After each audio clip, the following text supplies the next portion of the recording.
Good evening, everybody. Assalamu alaikum to all of you, and welcome to the day 3 of this practice to pass session.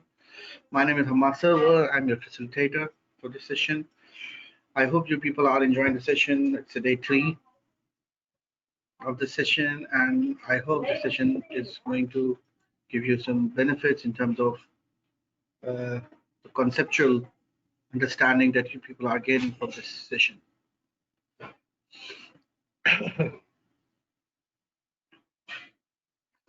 Secondly, do you all people have joined the WhatsApp group which I have formed? If you people have not yet joined the WhatsApp group, you can contact me on my number.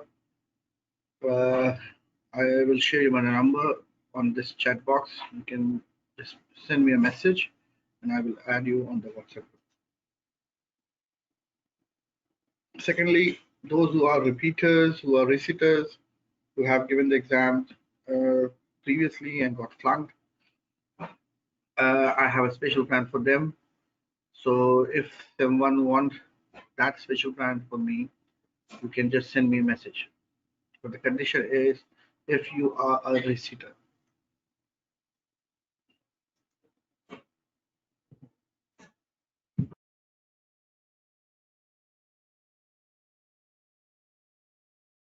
So let's start with day 3. But one question is, can you hear my voice clearly? My voice is clear to all of you, so that we can start the session.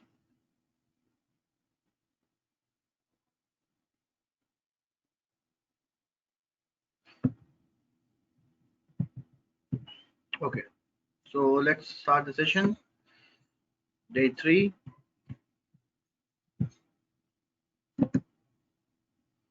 Okay, this is the first slide. This is the format of the exams. This is the pass rates of ACCA. The maximum pass rates that usually students achieve is 50%. Now this is the section-wise breakup. Today we are working on day 3. So today we are going to do the final accounts with some analysis, and our target is to do some remaining IFRSs which are left after day 1 and day 2. So in the last class, we were discussing about the topic financial instruments. We have discussed the financial liability and the financial assets.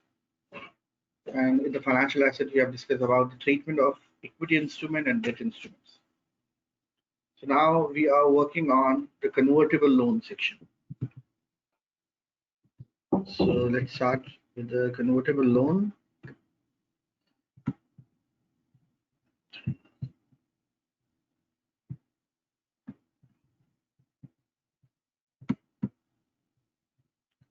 Convertible loans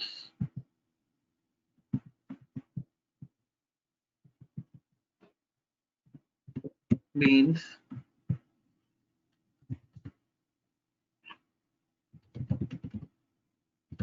loan which can be converted into ordinary shares.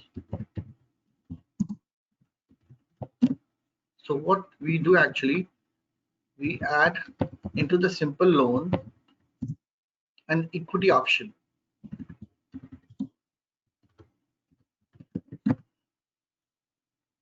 And that option has got the potential to convert that loan into the shares. So when we add the equity option into the simple loan, it will become a convertible loan. Means based on this equity option, you can convert your loan into the ordinary shares. IS says that on the basis of the substance, simple loan should be classified in liability.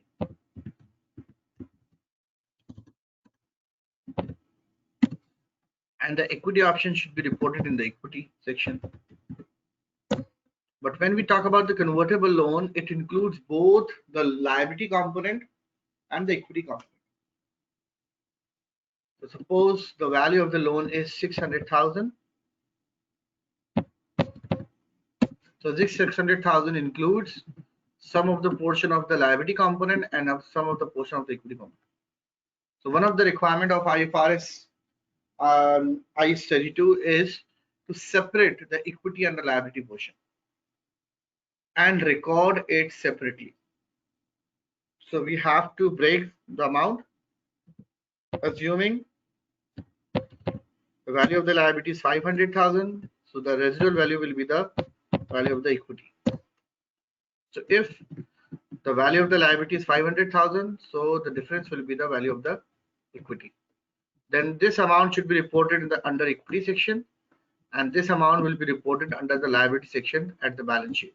And this will be amortized subsequently, like we have discussed in the last class. Like obligation is at start plus interest minus payment is equals to obligation at end. So this is how we measure the liability component. But first of all, you have to split. This is called a split accounting.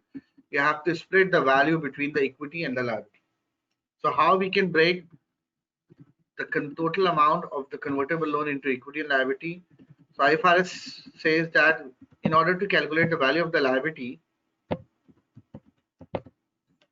you need to calculate the present value of future cash flows of the loan, and the remaining balancing figure will be the value of the equity. That will be the balance amount. That will be the balance amount.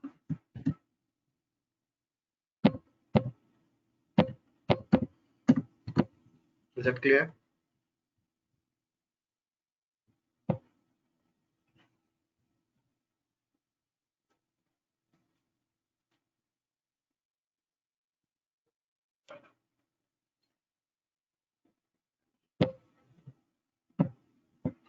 Okay. So I'm repeating the concepts again. According to Financial Instruments IS 32, convertible loan has two areas embedded in it. The first one is the liability and the second one is the equity component. So all you need to do is to break the amount of the loan into liability and equity section. Okay. And this liability will subsequently be amortized. And equity amount will remain the same. The second step is how we can calculate the liability component. So it should be the present value of all future cash flows associated with the loan. Okay. So let's start with the question and we will try to solve it.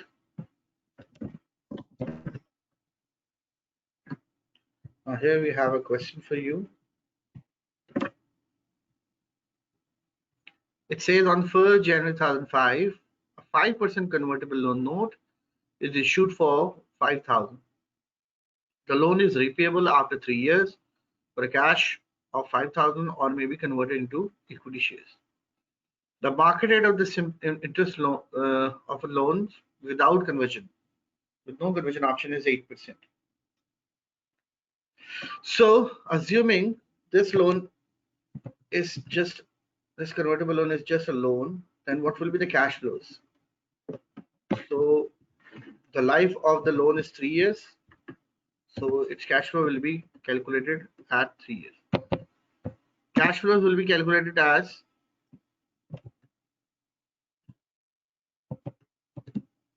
yes, 5,000 into 5%. So the interest will be based on the initial amount of the convertible loan. I'm writing it here. Convertible loan is 5,000, having an interest rate of 5%. So what will be the annual interest for this? The annual interest that you are required to pay to the investor will be 5,000 into 5%. So this will be the amount of 250. So 250 is the amount of the interest that you have to pay on an annual basis. So for the first year, the cash flow will be 250. For the second year, the cash flow will be 250. And in the third year, if we do not exercise the option of the conversion, then we have to repay the principal amount with the interest amount for the third year. So it will become 5250. It will be 5,000, which is the original capital, plus 250, which is the interest component. So the whole amount will be 250 plus 250 into 5. These are the cash flows of the loan.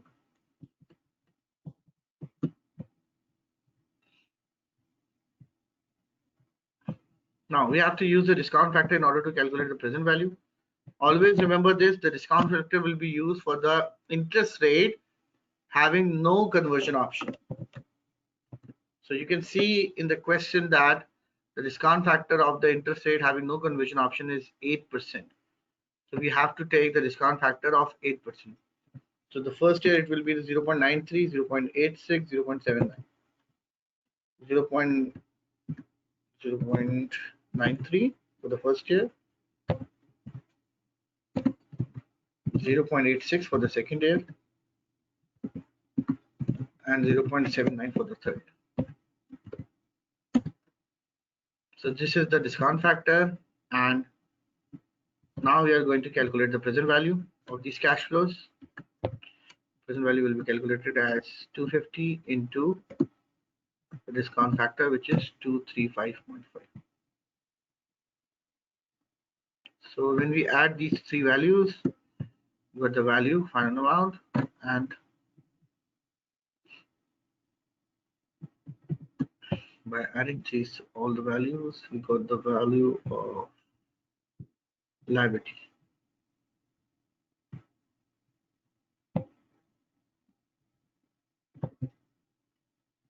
So the value of the PV of the liability will be liability will be 4595. So what will be the value of the equity option? So out of total value of 5,000, liability component is here 4595, and the remaining values will be the equity option. So I hope I have cleared the option. I've cleared the point. If you wanted to ask anything, you can ask.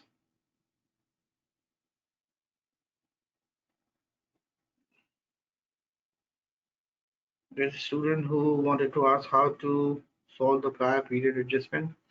We are not working right now on the prior period adjustment, but if you wanted to ask, you can message me directly. So is that clear to you people, or you want some explanation? Equity, we have just taken the balancing figure as an equity because the value of the convertible loan is 5,000, and we have calculated the value of the liability, which is 4595. So the difference and the balancing amount will be the value of the equity.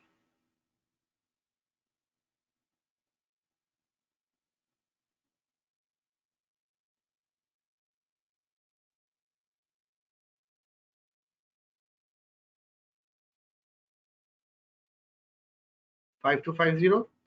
5250 is the original principal amount plus the interest amount. Original principal amount plus the interest amount.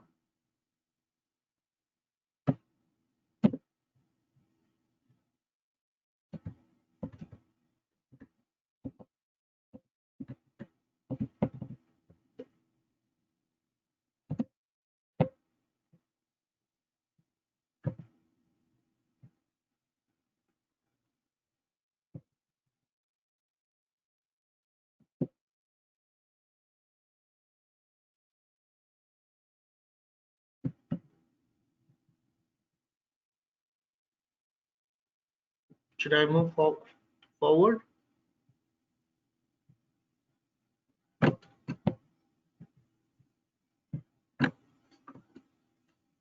Or you want to ask anything further?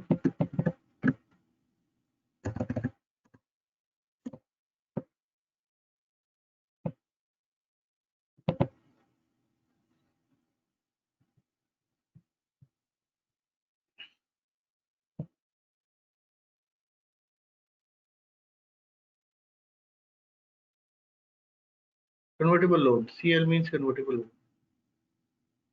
Now this is the initial measurement. Now we have broken down the value of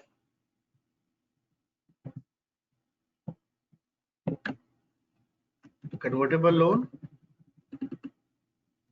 Convertible loan.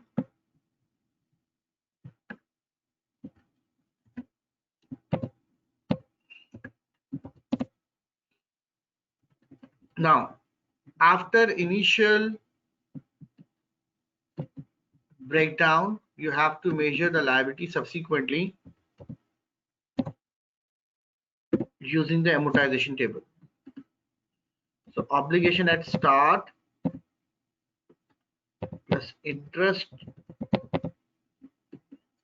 minus payments and obligation at end.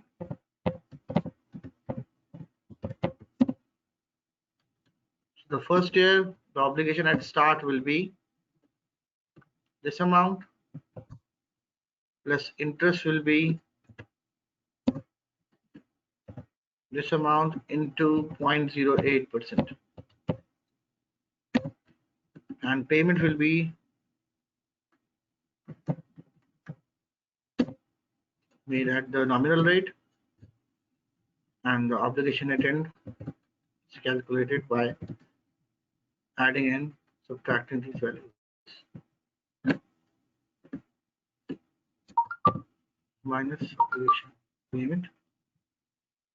This is how we calculate the amount of the liability. So this amount should be reported in non-current liability section and this amount should be reported in the finance cost in the income sheet.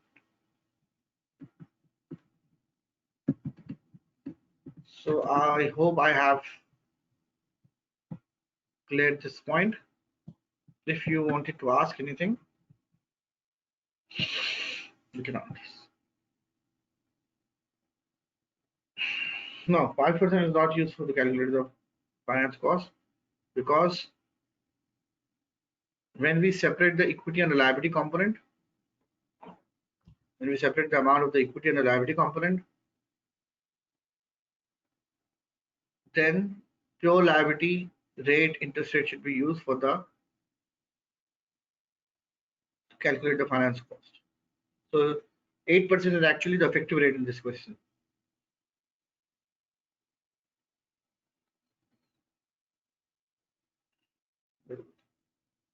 Always amortize the present value of the liability. Yes.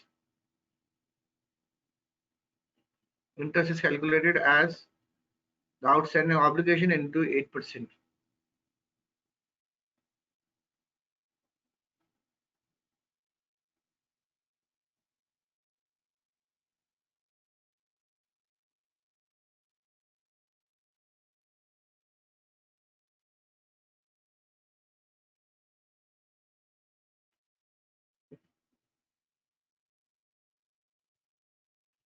I'm just repeating the things.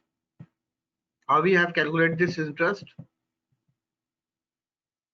Obligation at start into 8%. So why we have used 8%? Because we are applying 8%, the percentage on the pure liability area. So when we use a pure liability, then the interest rate should be for the loan having no conversion option. And how we calculate this 250? 250 should be calculated the nominal rate at the par value. This is 5,000, which is nominal amount. You can calculate is 5,000 into its nominal rate, which is 5%. And this is how we have calculated the obligation at end. I hope I have cleared this point. All of you.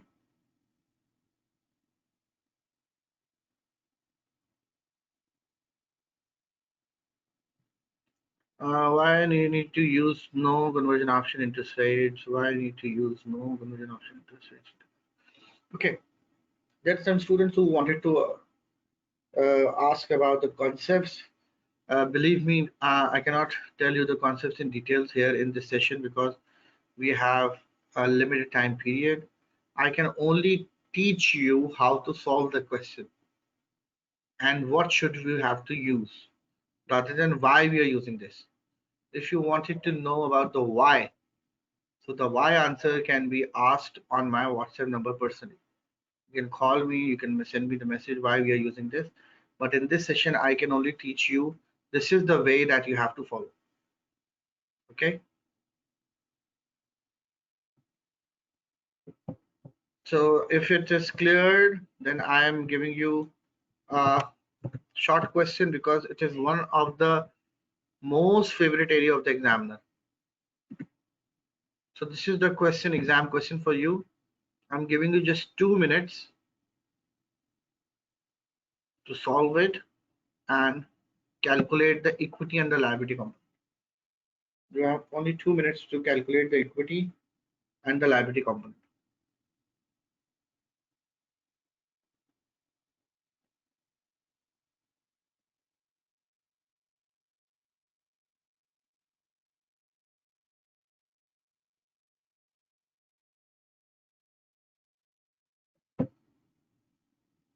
Calculate the equity and liability component of this question.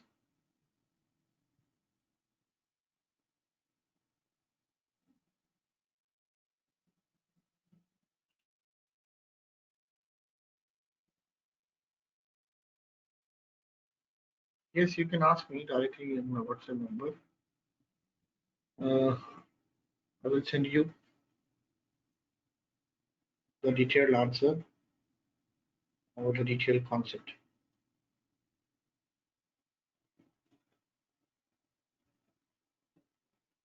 Now please solve it.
Yes, most of the students have done it very rightly. The amount of the liability is 4820 and the amount of the equity is 180. The liability component is 4820 and the equity component is 180.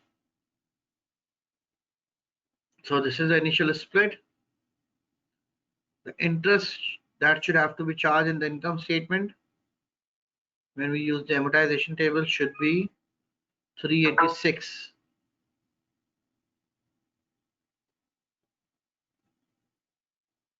The interest that should have to be charged in the finance cost should be 386. So the equity component will be 4820. We have been receiving some different answers from the student side. Do remember this whenever you are doing the question. Always use the present value discount factors if given the question. Don't try to use your own calculation. Examiner will always give you the discount factors that you can see on the screen. All you need to do is to use those discount factors. So do you people want me to solve the question?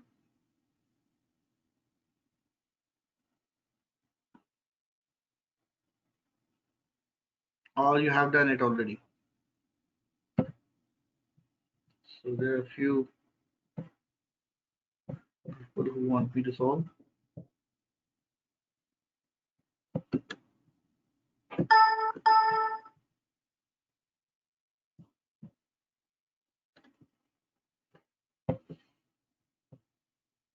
Now,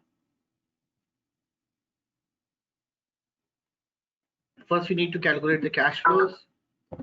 Year one, year two, it's a 2 years loan, having a cash flows of 300 for the first year and principal amount plus interest for the second year, 5300. The discount factor that you should have to use should be 0.926 for the first year, 0.857 for the second year. And this is how we have calculated the present value. This amount into discount factor, it will be 277.8.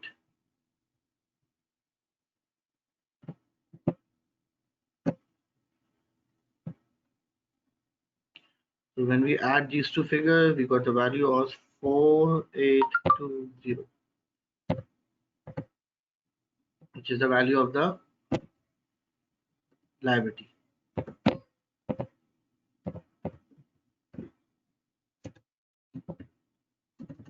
What about the equity? Equity will be the balancing figure. The balancing will be 5,000 minus this amount. The liability component, the equity will be 180. Any issues in it?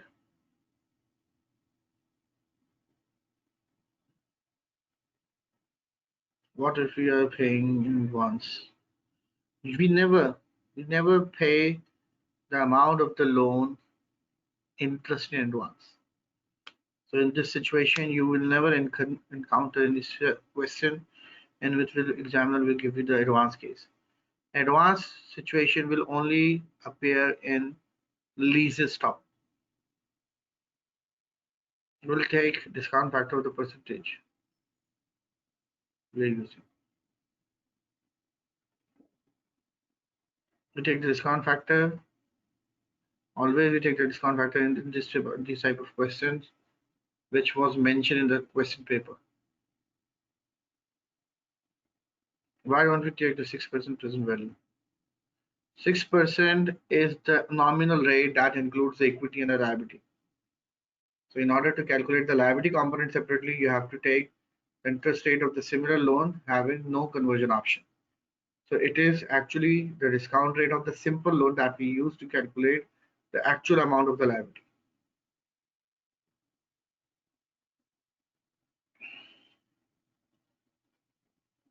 Here, on the basis of 6%, we have estimated the cash flows. So 300, you can see 300 is the amount we use to calculate the cash flows.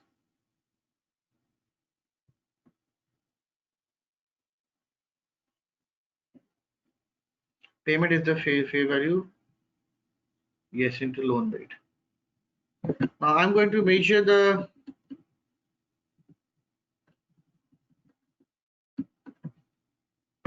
loan subsequently.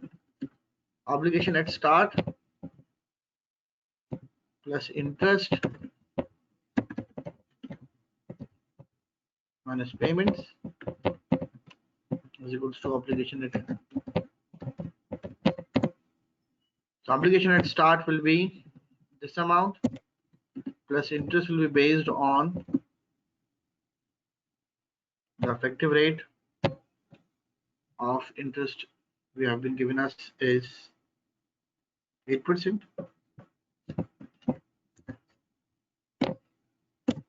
Payment will always be made at the par value of the loan into nominal rate of the loan, which is 6%.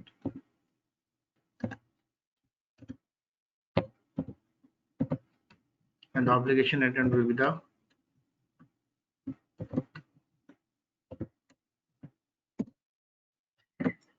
so this amount which should be reported in the finance cost, and this amount should be reported in the balance sheet as non-current liability.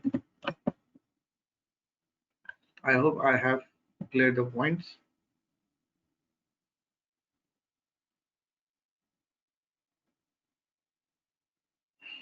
Is it clear to all of you?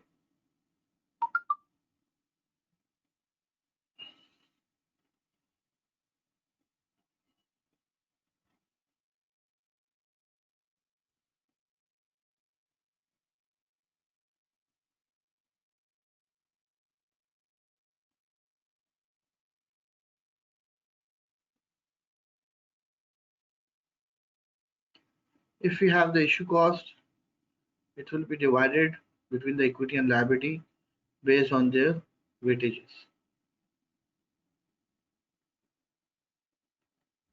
Now, do remember this point. In this situation, we never break the liability into current and non-current.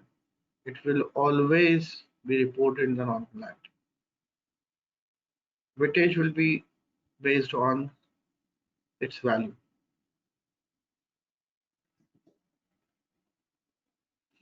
The requirement of this question is to show the convertible loan amount into income statement and balance sheet. How we can report the convertible loan credit items into income statement and balance sheet.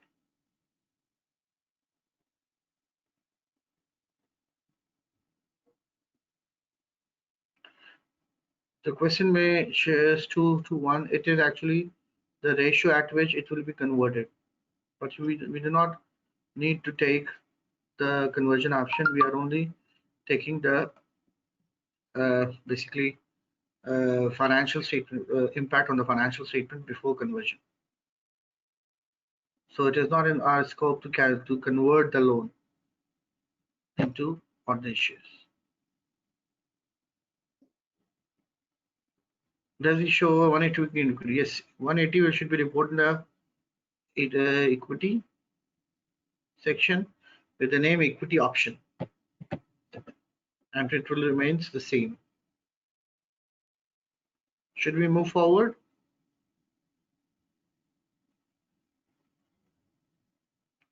Yeah, conversion is not the part of our syllabus, but it's not that difficult. If you wanted to convert the loan into ordinary shares, you have to take the number of shares in which each $100 loan can be converted.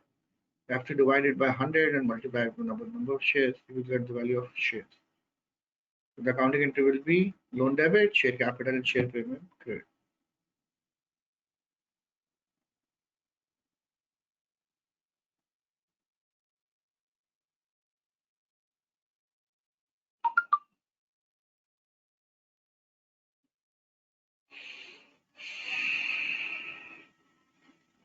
$4820 will now never be recorded subsequently on the face of the balance sheet. It is just the initial amount of the liability which we have measured, and subsequently in place of 4820, the amount of the liability is now at the reporting date is now 4905.6.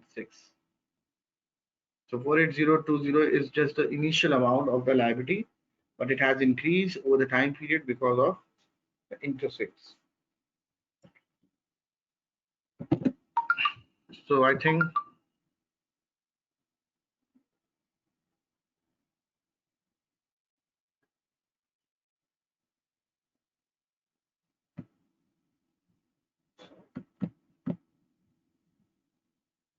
should move forward.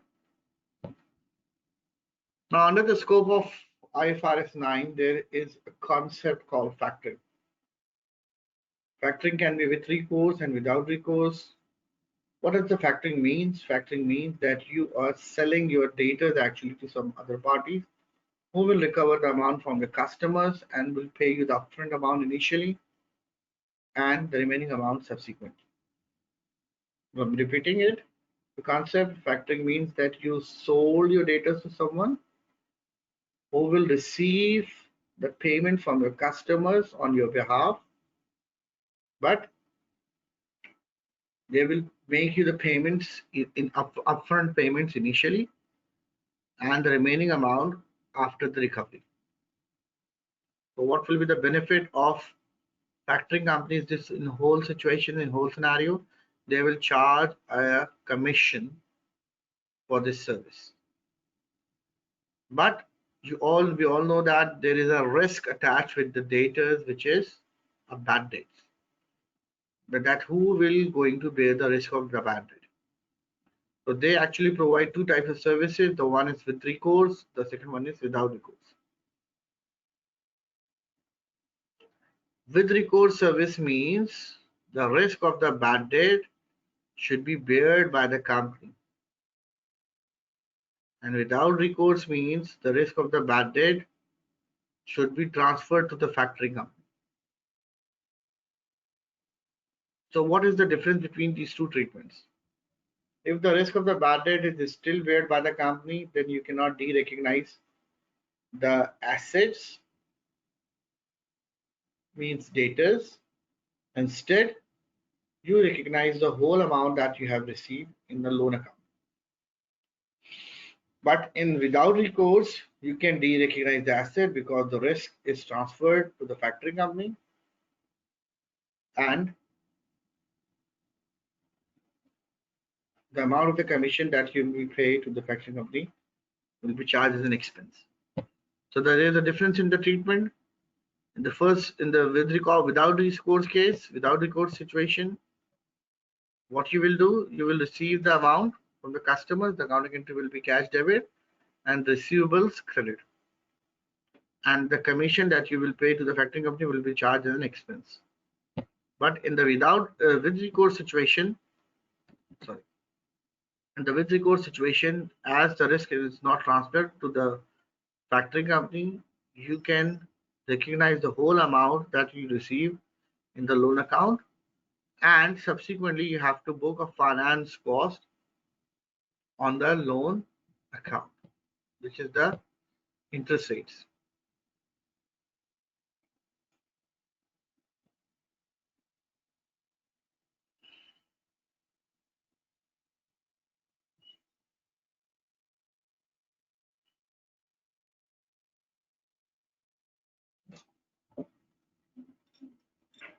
How will you know that the risk has been transferred?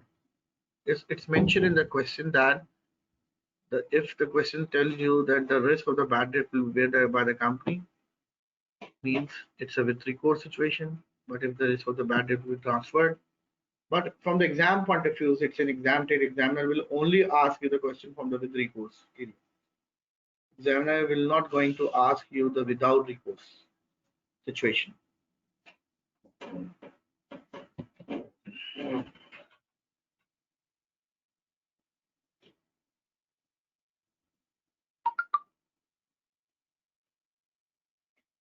With recourse means we are bearing the risk of the bad debts. And without recourse means we have transferred the risk of the bad debts. So I'm giving you just an example. Just read this example. And first I try to identify, is it a with recourse or without recourse concept? Who is going to bear the barriers for the bad debt? Whether it's a company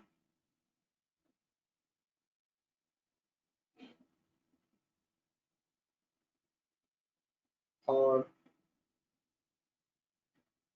it is the factory company.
Is it a with recourse or without recourse arrangement?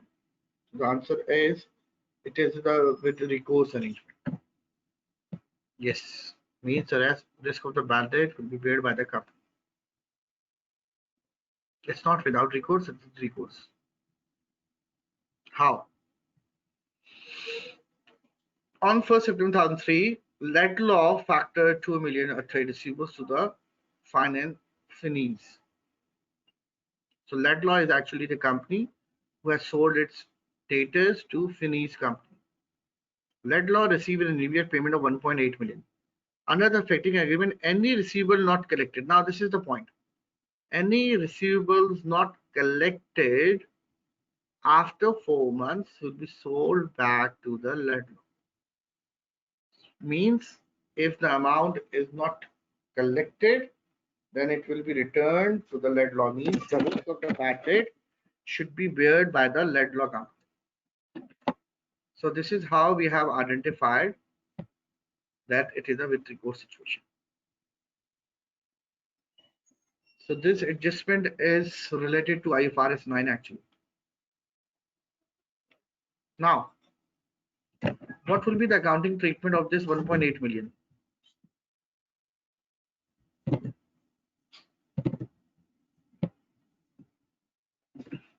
The company has a debtor's value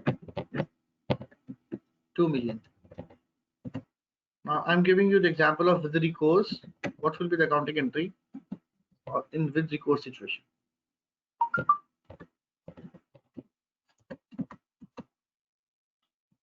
Whatever amount that you received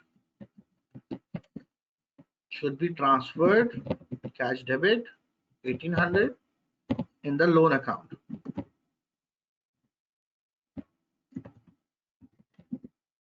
1800. So this is the accounting treatment for the with recourse. But if the question tells you it's a without recourse situation,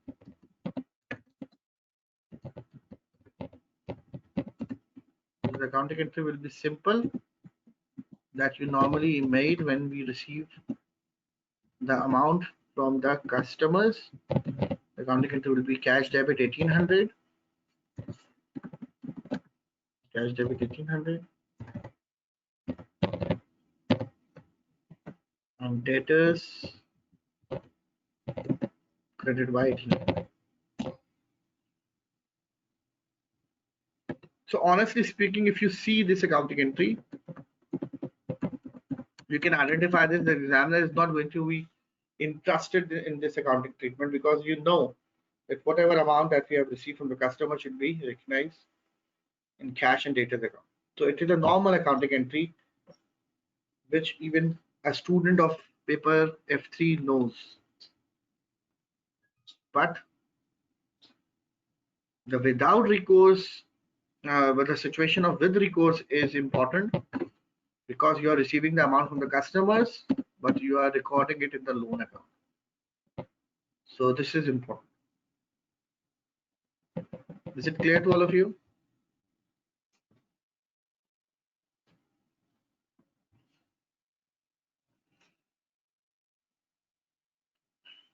Now moving forward, what about the bad debt? You do not need to adjust the bad debt right now. You have not yet, you have not no understanding about the bad debt, whether it will be recovered or not. So you do not need to make any sort of allowances. In fact, you only have to record the accounting entries. But if the question tells you specifically to make an allowance for the bad debt, then in the situation of with recourse, you can make an allowance. But if the question is specifically tells you, otherwise the simple entry will be in with recourse situation, cash debit and loan credit, and you have to book a finance cost.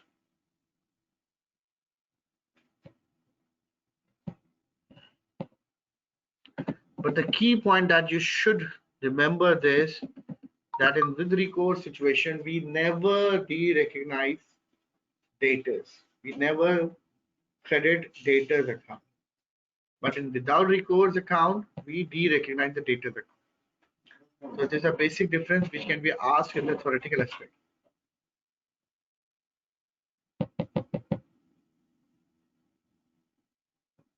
This finance cost percentage will be given by the factoring account.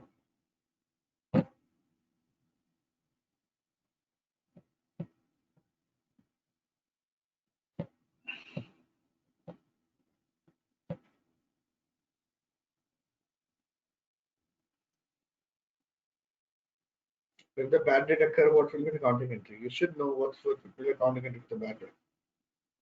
Bad debt expense debit, debtors credit. I think it's not nothing new. But these are the subsequent entries after the company will receive the payments. But examiner will only ask you the situation that whether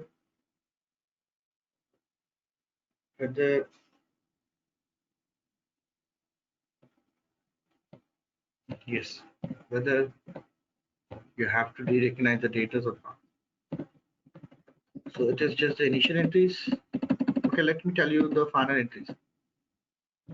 When the company has received, factoring company has received the whole amount, remaining amount. So in this situation, for the remaining amount, the accounting entry will be debit cash and credit debtors. Now the debtors is over now.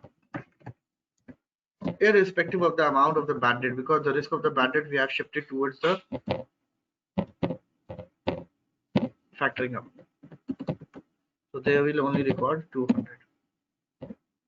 So you will receive your whole amount because you have transferred the risk of the bad debt. So whatever be the risk of the bad debt or actual loss of the bad debt, you will receive your full amount. But in this situation, assuming if the bad debts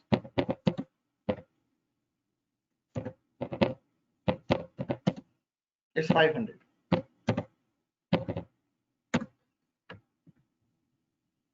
so that means the amount that you will receive in the future is gone, lost. Even you have to return the 300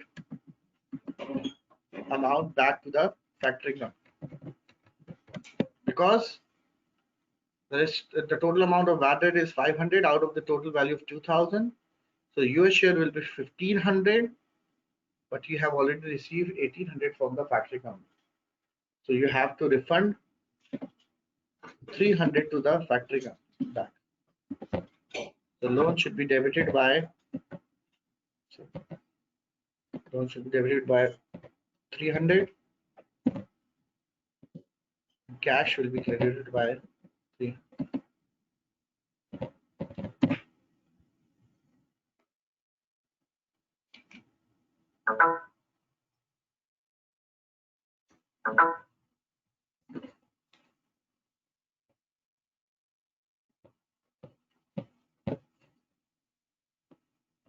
So first you need to reverse them. Subsequently, the loan account should be reversed 1500 and debtor should be credited with the 1500. These are the subsequent entries, which is not relevant for the examination purpose, but I'm just telling you because there are some students who are asking for this.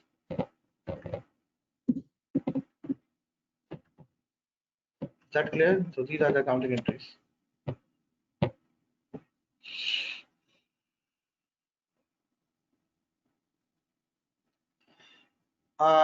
I cannot repeat so many points because it's not relevant to the examination. So I'm not going to repeat it again. You can take my videos. We will be having the videos tonight, and you can see as many times as you can.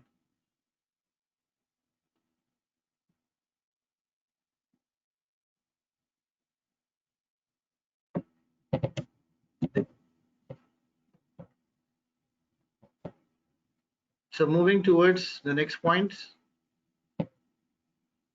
all you should remember is for this question, the accounting entry will be bank debit and loan credit. That's it. This is the whole concept. Now, IS 12, income taxes. This is one of the important accounting standard. So we have few definitions of IS 12. The first one is the tax base. Tax base is the value of the asset or liability according to taxation authorities. So in a very simple words, you can say that the tax base is the carrying amount according to or net book value according to the taxation authority. Temporary difference arises between the accounting and the taxation rules, and there are some differences which is called taxable temporary differences, and there are some differences which are called deductible temporary differences. So when we have got the taxable temporary differences, this will create a deferred tax liability, and when we have deductible temporary differences, it will create a deferred tax asset. Okay.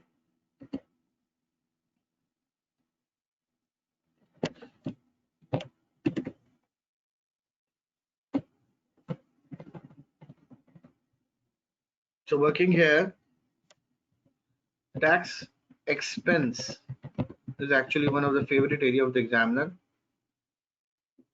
It can be calculated as current tax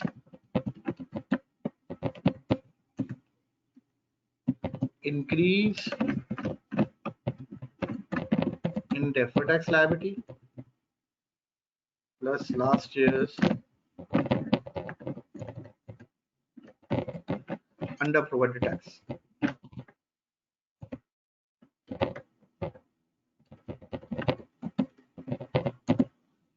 Am I going in the same sequence? Am I going in the right sequence that you people want this taxation explanation, or you have already got the good grip of this topic? Because if you people are very much comfortable with this topic, then I can skip this topic. Can I give you feedback about this topic? Do people want me to? Okay. Okay, moving on. Now, so tax expense, for assuming we are working on the tax expense of 2009, can be calculated. The current tax means the tax which we calculated based on the taxable profits of 2009. So taxable profits, so if we calculated the current year's tax based on the taxable profits of 2009, assuming 2009 is my current year, so this is called current tax. But in the previous years, if you have paid the or charged the less or more amount, then it is called previous years under or over provided tax. So it is actually the tax of 2008. It is the last year's tax, which could be under or over provided. Under provided tax means that you previously in the income statement you have charged less tax. So you have charged less tax than you have actually paid. So if you have charged less tax in the income statement, then this should be included in the current year's tax expense. So it should be added, because previously in the income statement you have charged less tax, therefore you have to add this tax in the current year's tax expense. So what we are doing, we are calculating the tax expense of 2009.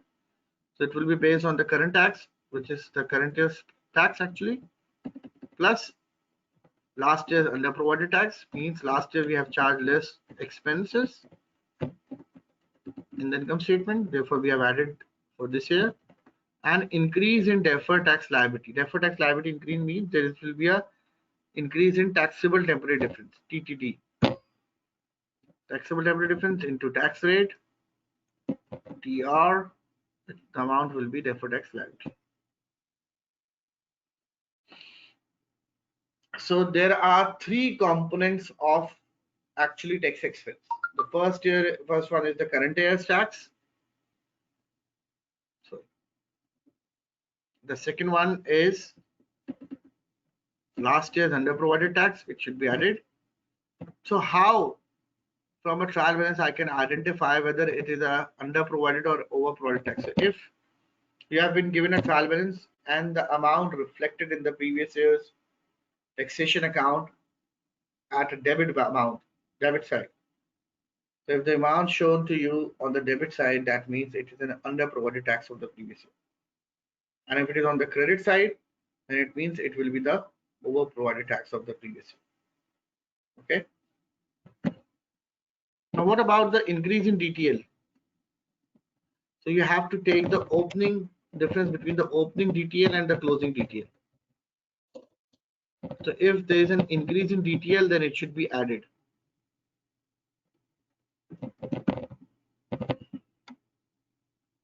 But if there is a decrease in DTL, then it should be deducted. So when we have a DTL, the accounting says that whenever the carrying amount is greater than tax base, then the difference will be taxable temporary difference. And when we multiply taxable temporary difference into tax rate, we got the value of deferred tax liability. So comparing your closing deferred tax liability with the opening deferred tax liability, you get the value of increase or decrease. If there's an increase in deferred tax liability, it should be added. And if there's a decrease in deferred tax liability, it should be deducted. Deferred tax could arise on revaluation.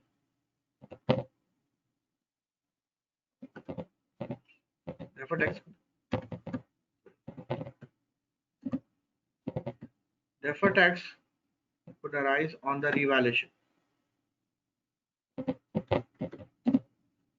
But do remember this, whenever we calculate the deferred tax liability on the revaluation, it will not be reported in the P&L. The deferred tax on the revaluation should be charged in the revaluation reserve account. Okay. But the deferred tax on the other item should be reported in the P&L. So when an examiner says to calculate the tax expense and you are working on the equation, remember this point that you have to ignore the deferred tax on the revaluation when you are doing this question. So ignoring this amount, you can calculate the tax expense for the year.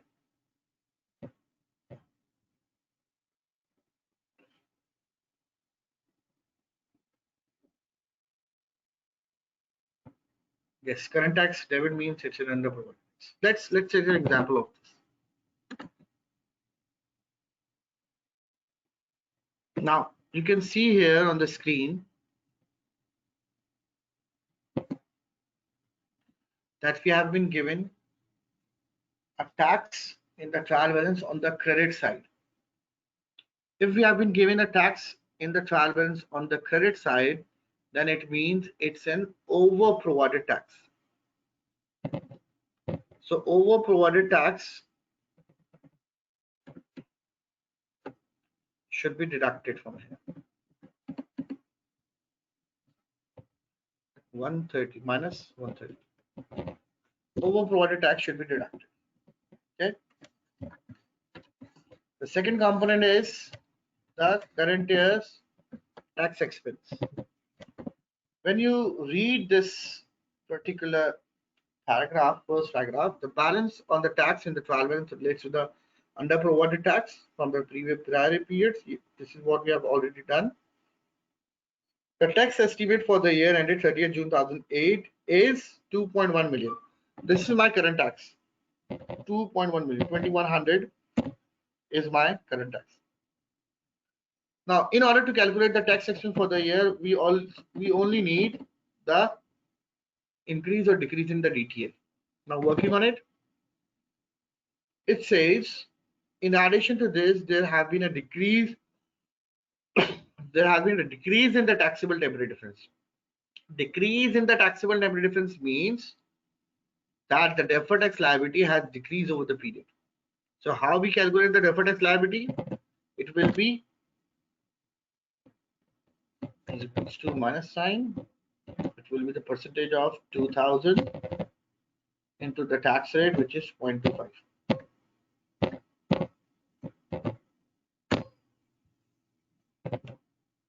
Is it right? Yes. So what will be my tax expense? So my tax expense should be this amount plus this amount plus this amount. So this is how we calculate the tax expense for the year. So the tax expense for this question will be 1470. Okay, quickly to this, do you people have any question? Just please ask it immediately. If you people have any question, please do ask it immediately.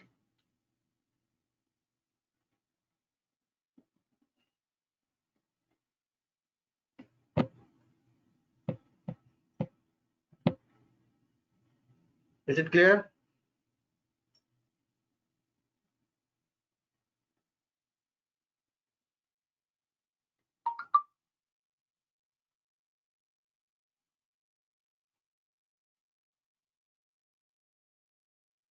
Okay, we have so many questions on the side. Please explain the carrying amount greater than tax base. Whenever the carrying amount is greater than tax base, there will be a taxable temporary differences, and we have to calculate the deferred tax liability by multiplying the taxable temporary differences with the tax rate. Deferred tax arising on the revaluation is not reported in income statement. It is not reported in the income statement.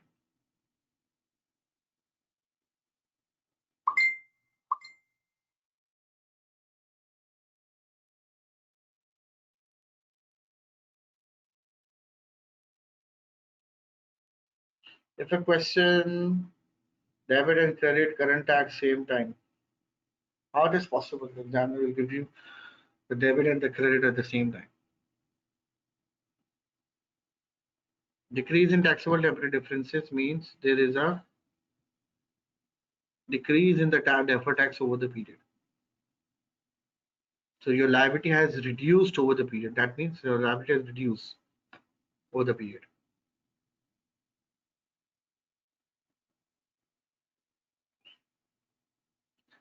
So do you people have any doubts or any question related to this 1470, that how I have calculated this 1470?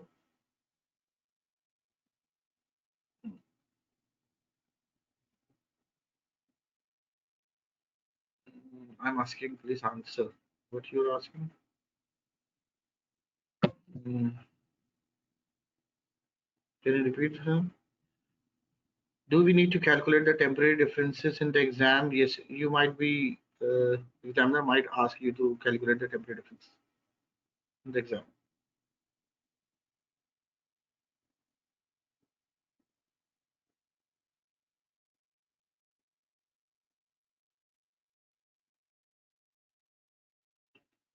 debit DT, balance of development mean deferred tax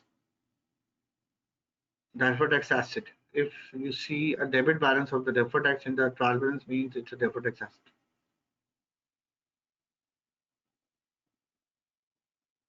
How to do that? Can you give an example? Please explain the deferred tax asset. Okay, so just we have received so many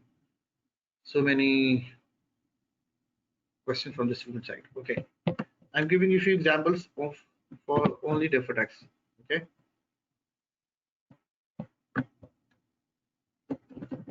Okay. Now focus on these points. Suppose it's 2009. We have a profit before interest and tax and depreciation. Profit before interest, tax, and depreciation. We have earned a profit of 800,000.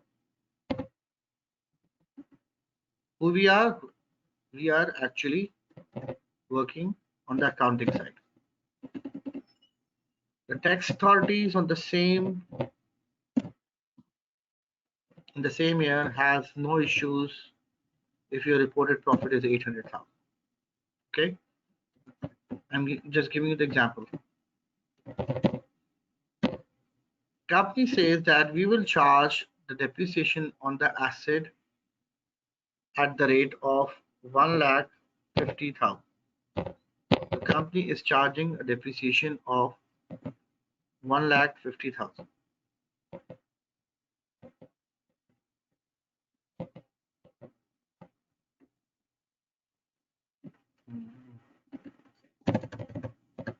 Company is charging a depreciation of 1,50,000.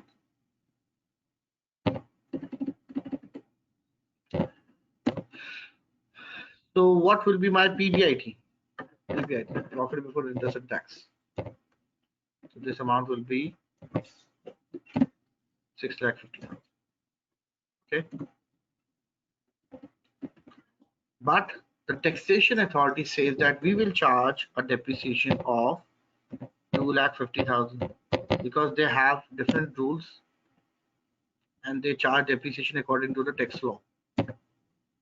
If you have studied at 6, you will understand this concept that the taxation authorities charge its own depreciation with the name of capital allowance.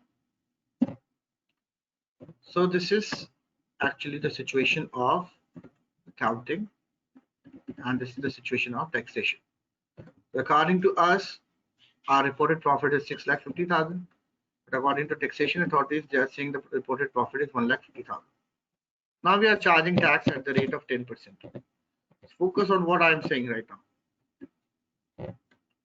So if we take the 10% value of this 6,50,000, my tax expense for the year is 65,000, but the taxation authorities will charge 10% on their own profit. This is called taxable profit.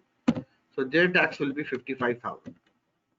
So this is how I have calculated my profit after tax, PAT. So this amount minus this amount will be the profit after tax. Please try to focus on what I am saying right now. So what I have done, started with the 800,000 profit. Accounting party people are charging depreciation at 2,50,000 per annum. Taxation authorities are charging different depreciation. Therefore, they have different tax amounts. So what will be my accounting entry? My accounting entry will be debit, tax expense, and the credit. Now, the tax expense that you should have to recognize will be the accounting value. According to accounting, we have charge an expense of 65,000. But taxation authorities are demanding, that is called tax payable or current tax. This is called tax payable or current tax. They are right now demanding an amount of just 55,000. So what's the difference? So there will be a difference of 10,000. This should be recognized as a DTL, deferred tax liability, because according to accounting, our expense, tax expense is 65,000, but taxation authorities are right now demanding only 55,000. That means that the taxation authorities will demand the remaining amount in the future. So when we have to pay the tax in the future in the longer run, this will be called deferred tax liability. Defer means you have deferred that tax to the next periods. This is called deferred tax liability. I hope I have cleared this point. Do you people want to ask anything related to this portion? Is that clear to all of you? Is it done? Yes. Now what IFRS says to you, this is actually a shortcut. If the carrying amount of the asset means the net book value is greater than the tax base, then the difference will be taxable temporary difference. And when we multiply it with the tax rate, we got the value of deferred tax liability. So it is actually, this formula is actually the shortcut to calculate this deferred tax liability. Now see this, we have calculated the deferred tax liability of 10,000. Okay. Now assuming the cost of the asset is 5 lakhs. Now using this same explanation, accounting people have charged a depreciation of 1,50,000, but the taxation authorities charge a depreciation of 2,50,000. Now we are calculating the carrying amount according to the accounting. According to accounting, we are charging the depreciation in the first year 5 lakh minus 1,50,000. This is 3,50,000. But in the books of taxation authorities will charge 500,000 minus 2,50,000 based on the tax rates given in their book. So here you can see the carrying amount is greater than the tax base. Why this is the case? Because the taxation authorities are charging a higher depreciation than us. Therefore, this is the situation that we are facing. The carrying amount is greater than the tax base. So accounting says that whenever the difference is, this difference is technically called taxable temporary differences. Taxable temporary differences. And when we multiply this with the tax rate, what tax rate we have used in this question here? We have used a tax rate of 10%. If we use this same tax rate of 10%, we got the value of deferred tax liability. So you can see here in the question, you can see here, when you multiply this taxable temporary difference into the tax rate, you got the value of deferred tax, same value you will receive from the balance sheet approach. So this is called the income statement approach that we use for the calculation of deferred tax liability, and this is called the same balance sheet approach. And you can see here, when we use both the approaches, you will get the same answer. So this is the amount of the deferred tax. Now focus on the accounting entry. Accounting says that deferred tax arises because of the depreciation. You can see here this difference of 100,000 arises because of the change in the depreciation amount. So this amount should be charged in income statement 10,000 and income statement debit by 10,000. So the accounting entry is income statement debit and deferred tax liability credit by 10,000. Now, please, if you have any question, you can ask it immediately.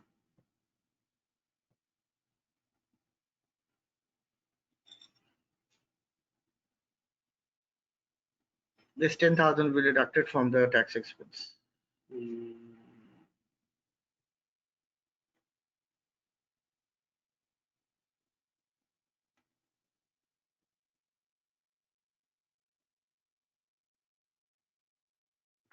Should we move forward?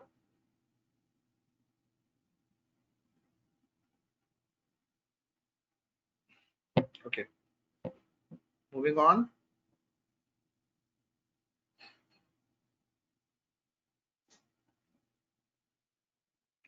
Yes, you can just calculate the carrying amount on the tax base. You will get the taxable liability differences. I'm actually just explaining the two approaches. We can directly start with the balance sheet approach.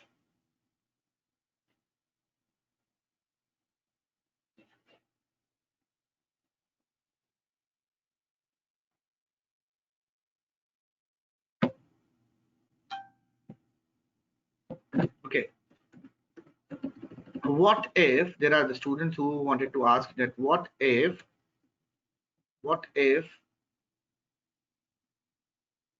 this value is 250,000 and this value is 350,000? What if? So standard says that the opposite rule, if the carrying amount is less than the tax base, then the difference will be deductible temporary differences. And when we multiply deductible temporary difference into the tax rate, we got the value of deferred tax asset. So if the carrying amount is less than, then this amount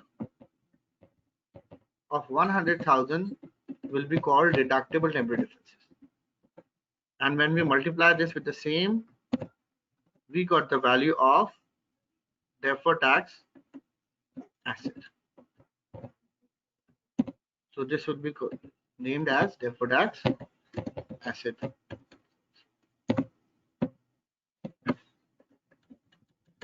Deferred tax asset. So I hope I have cleared the points.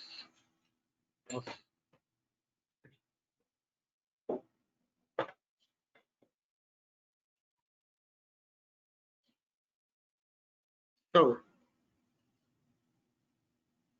moving towards the next slide.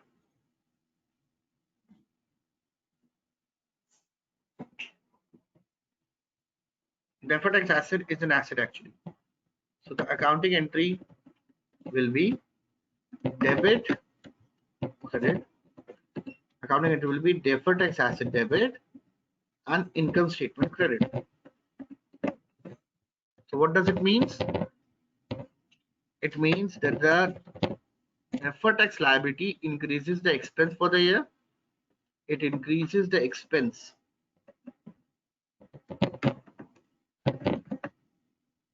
And deferred tax asset will reduce the expense for the year. Because when we have the credit entry in the income statement, that means that we are recognizing a income. But if we have a debit entry in the income statement, it means that we are charging an expense. So deferred tax liability increases the expense for the year if it is increasing, and deferred tax asset reduces the expense for the year. Now moving towards my last example so that we can start to practice. Suppose you have bought a land having a carrying amount of 5 lakh. The taxation authorities has no issues in recognizing the land at a value of 5 lakh. So the carrying amount is 5 lakh, tax base is 5 lakh. If subsequently, according to IS 16, we recognize a revaluation gain of 300,000. So 300,000 is actually a revaluation gain. So the value of the land in my books will be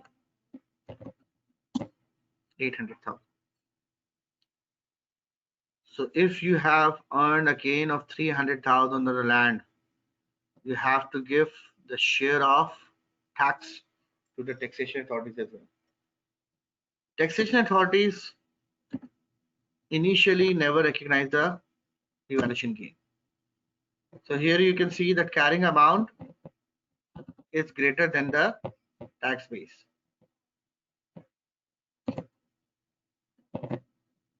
carrying amount is greater than the tax base.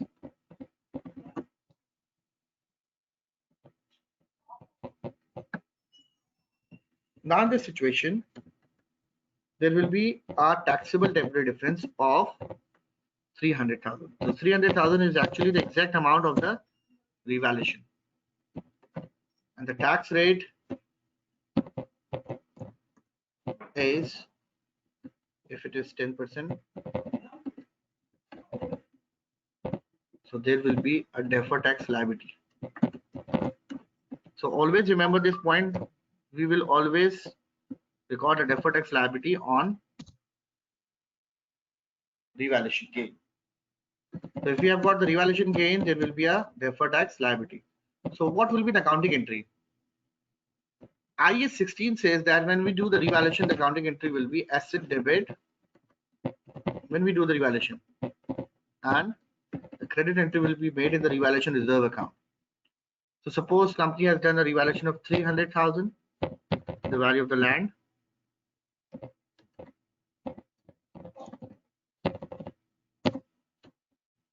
So our standard says that when you recognize a gain in the revaluation reserve account, its tax impact should also be reported in the revaluation reserve. So when we book the deferred tax liability on this revaluation gain, the accounting entry will be revaluation reserve debit 30,000 and credit entry will be made in the deferred tax liability.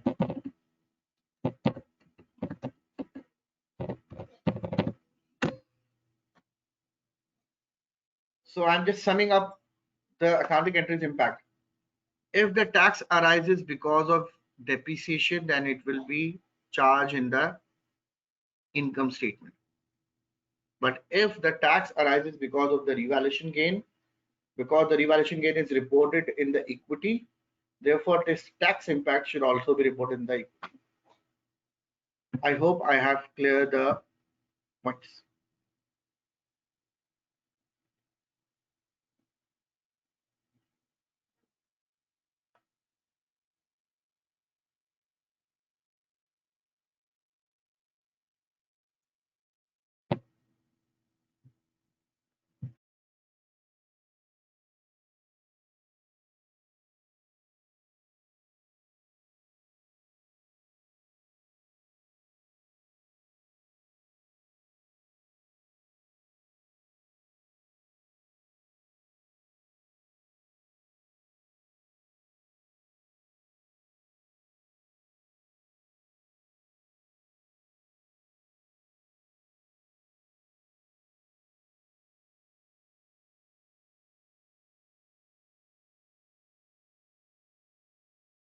Okay, I'm back. Actually, I'm eating pizza at the same time, along with teaching you. Okay. So please do ask any question that comes in your mind.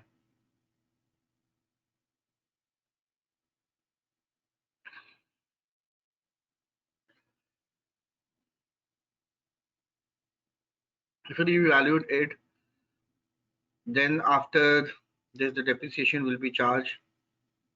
Then do remember this: if the tax impact creates because of the depreciation, then it will be reported in the income statement. But if the tax impact is related to the revaluation reserve, then it should be reported in the revaluation surplus. So whenever we have recognized a gain in the revaluation reserve, you have to report that gain in the OCI as well. And similarly, this also we reported in the OCI in when we are preparing the income statement. But when we are preparing the balance sheet, it will be adjusted in the revaluation reserves account. So coming back towards our equation, so tax expense is actually has got three components. The first one is the current tax, second one is the increase in DTL, and the third one is the last year's under provided. I'm giving you a question in which you are required to calculate the deferred tax expense for the year. Now this is the second question for you guys.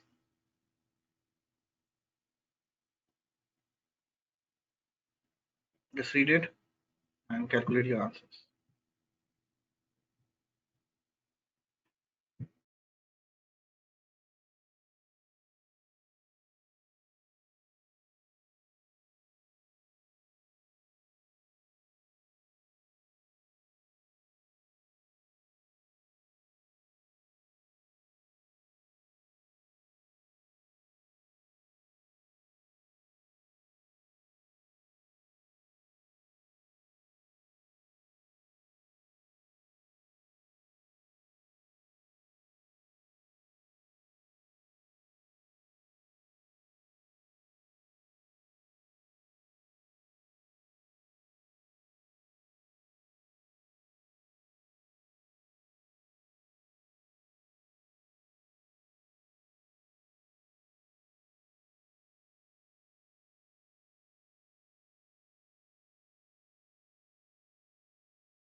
Yes, the tax rate is 20%. The tax rate is 20% in this question. The tax rate is 20%.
Now we are going to solve it.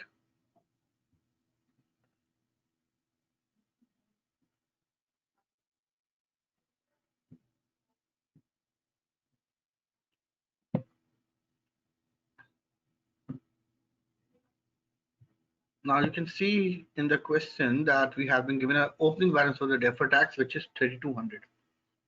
The opening balance in the deferred tax is 3,200, and we have been given a current tax of 700 on the debit side. If we have been given a 700 on the debit side, then it means it is a under provided tax. So all you need to do is to add 700 on the debit side. It's an over provided tax, it will be added. The current year's tax will be 2,700, which is 2,700. Now, what about the DTL? The opening DTL is 3,200, and then the closing balance, it says, in addition to temporary differences related to the information in note 2 at 31st March 2006, the carrying amount of triage net assets were 12 million more than the tax base. The carrying amount is 12 million more than tax base, means 12 million is the amount of the taxable temporary difference, 12,000. And the deferred tax is charged at 20%. So this amount into 20%, we got the value of 2,400. So the opening balance in the deferred tax account is 3,200 and closing balance is 3,200, means there is a decrease in DTL. Decrease in DTL. So what will be the amount? It will be 800.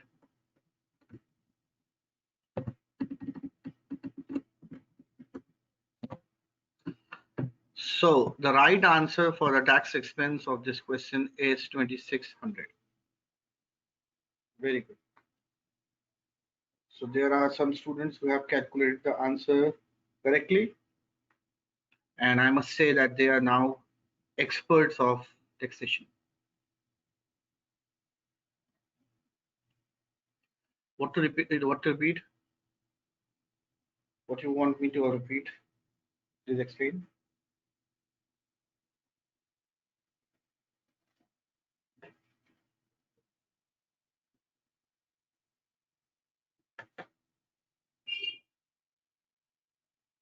Okay, DTL. The question says that there is a taxable temporary difference of 12,000 and the tax rate is 20%. So taxable temporary difference into 20% tax rate is equals to deferred tax liability. So my closing deferred tax liability is 2,400 and it has an opening balance of 3,200. It means over the period my deferred tax liability has reduced by 800. So if there is a reduction in the deferred tax liability, it should be deducted. And if there is an increase in the deferred tax liability, it should be added. The increase in deferred tax liability should be added and the decrease in deferred tax liability should be deducted. So when we add up these three figures, we got the value of 2,600 as a tax expense.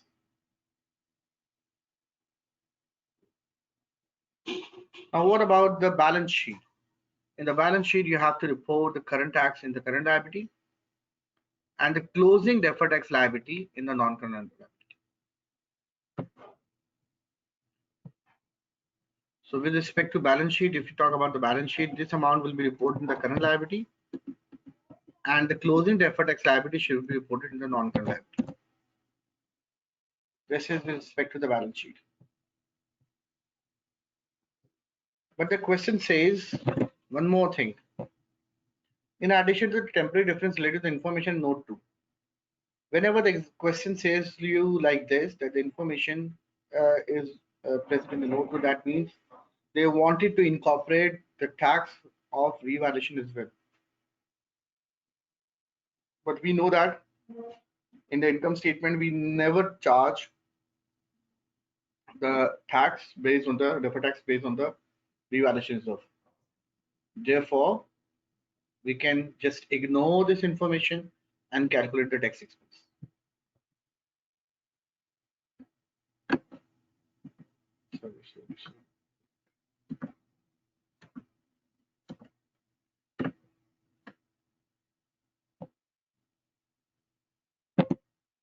Sorry.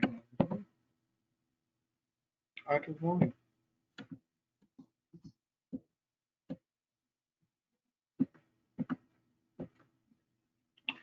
Now,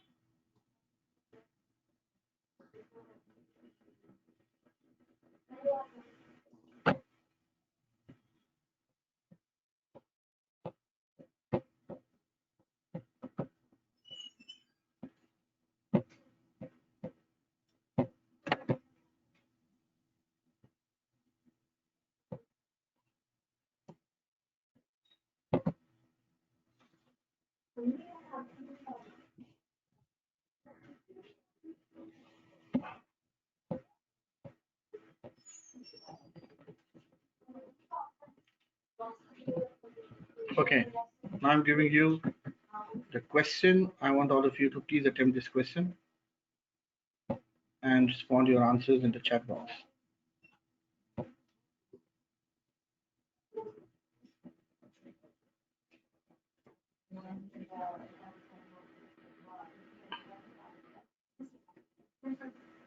We will split DTL in current and no. DTL will always be reported in the non-current liability, and the current tax should be reported in the current liability. Yes, you can download these slides from the handout section. I have already uploaded these lectures in the handout section. You can download the slides and the practice material. Please try to solve this question and reply your answers. You have 1 minute to solve.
So what is the right answer?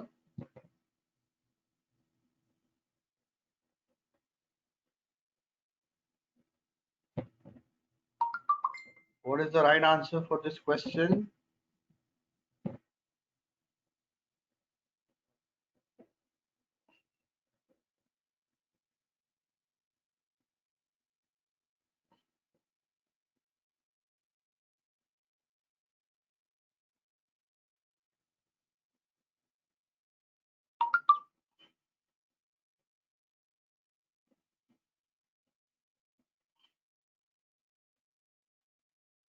The right answer is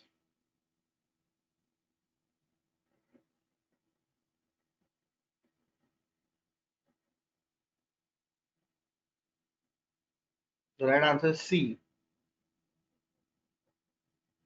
The right answer is C.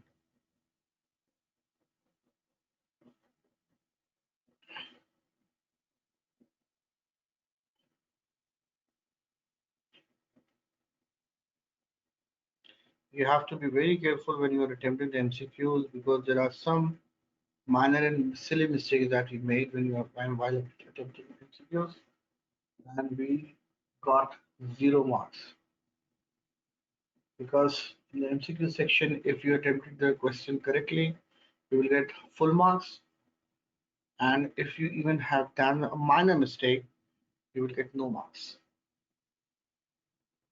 There is no partial mass concept in this section A and B. So the right answer is C. So do you people want me to explain? Yes.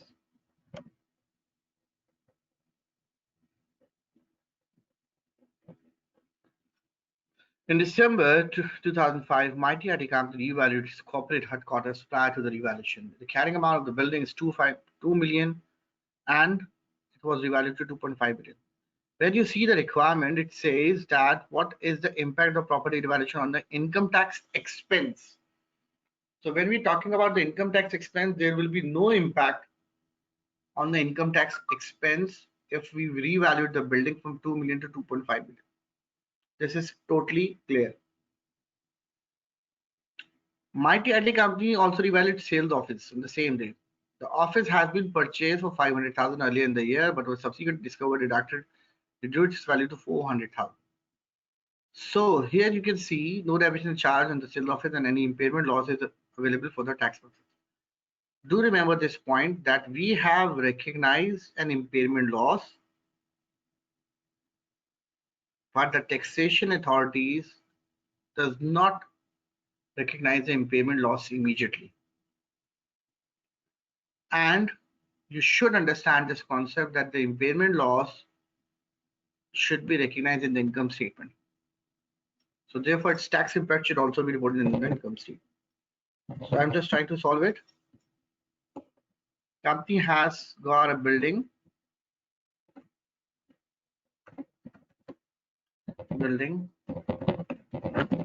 having a carrying amount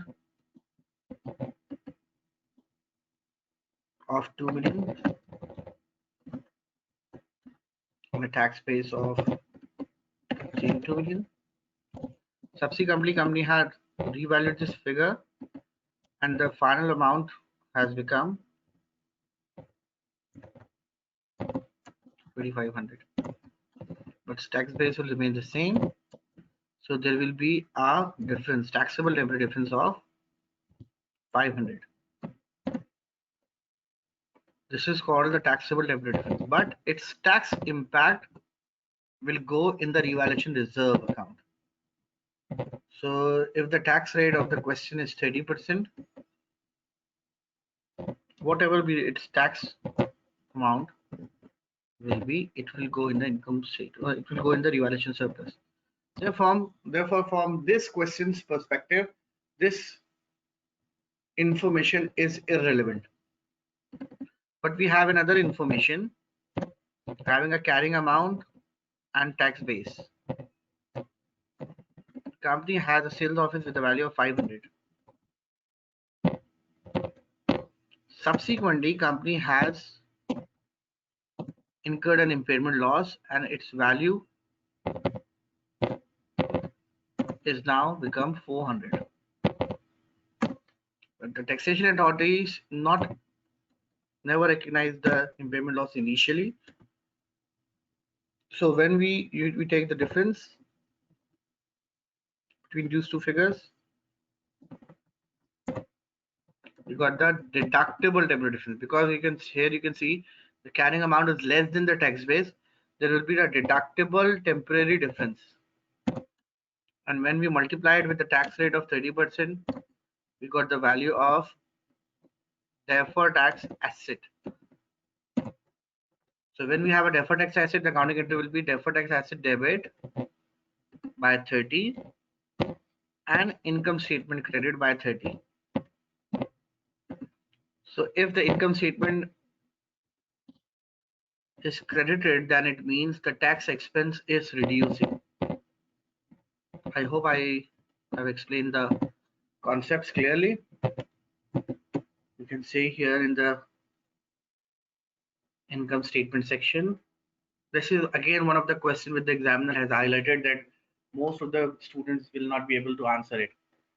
This is again a question from the most recent attempts. The right answer for this question is actually C.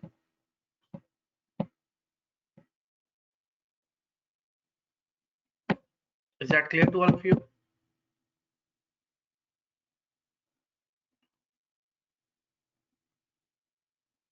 Is that clear?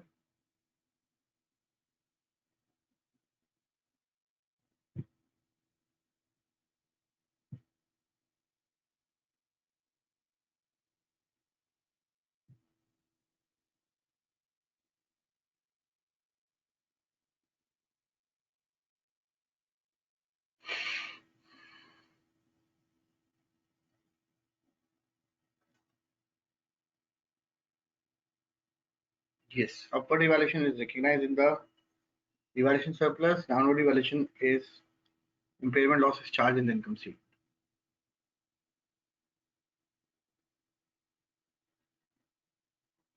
Double entry for detail.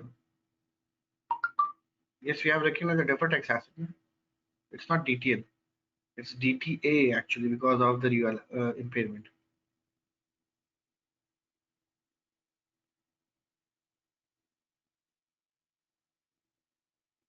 If we cancel out, no, it cannot be cancelled out because one thing is going in the equity section and the other thing is going in the liability section.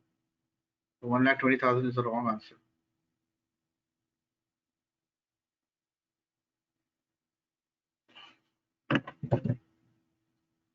Now this is the solution.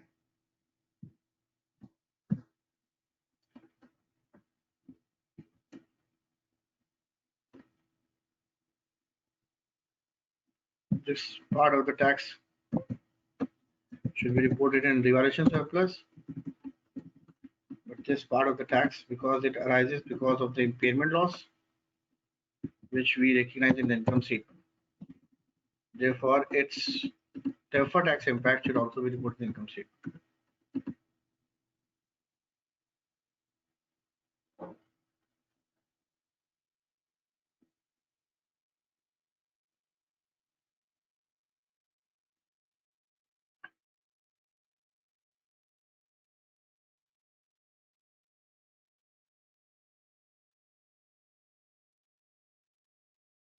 Is it clear?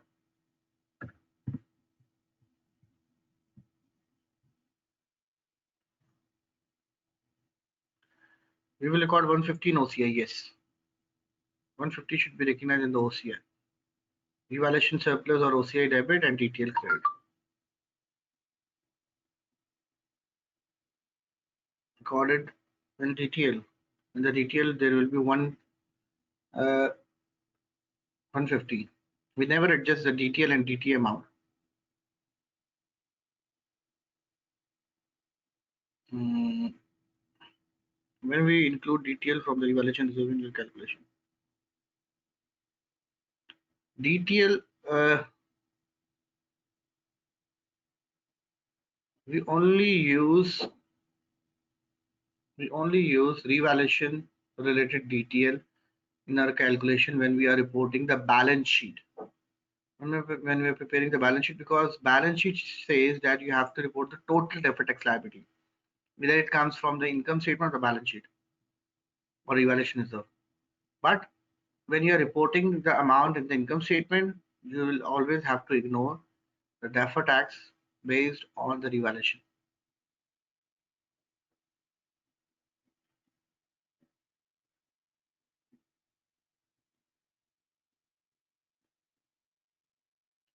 Impairment loss would be recognized subsequently.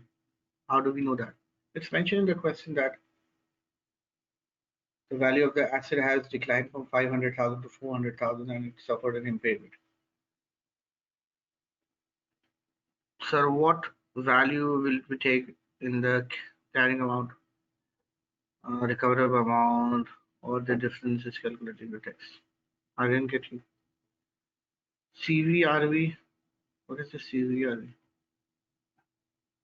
DTL is the balance in the balance sheet should be 120. No, DTL should be reported as 150 and DTA should be reported separately as 30. We never adjust the DTL and DTA amount. DTL should be reported in the non-current liability and DTA should be reported in the non-current asset. Any other question?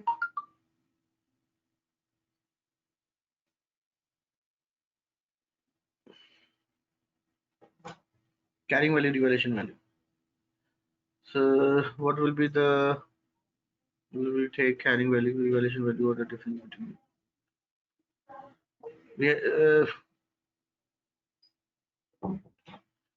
We take the difference between the carrying amount and the market value. So exactly, in order to calculate the revaluation deferred tax liability, we have to see what is the exact gain that the company has booked.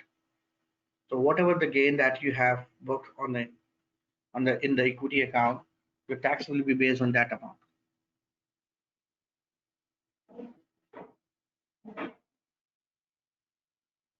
Income statement debit and one DTL credit.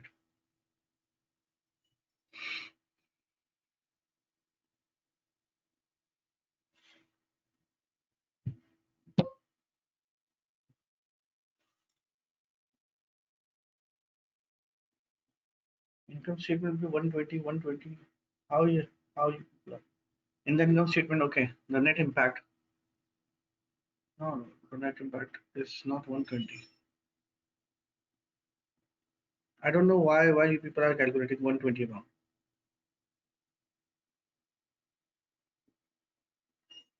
Income statement 30 will be recorded in the equity section on the statement of financial position. No, if I am making accounting entry of DTA debit income statement credit, that means that the 30 amount should be adjusted against the tax expense. It reduces the tax expense by 30, and DTA will be reported in the non-current asset account. I don't know why you people are not getting this simple point. DTA should be reported in the non-current asset account, and it will go in the income statement. We can net off the balance when we only prepare SFP. We never do a netting off in the income statement, because in the income statement we are booking income of 30, but the revaluation uh, on the revaluation reserve, tax on the revaluation reserve will go on the revaluation reserve. How can we adjust these two values? Secondly, if we have a deferred tax liability and deferred tax asset, we never adjust these two values. We reported it separately.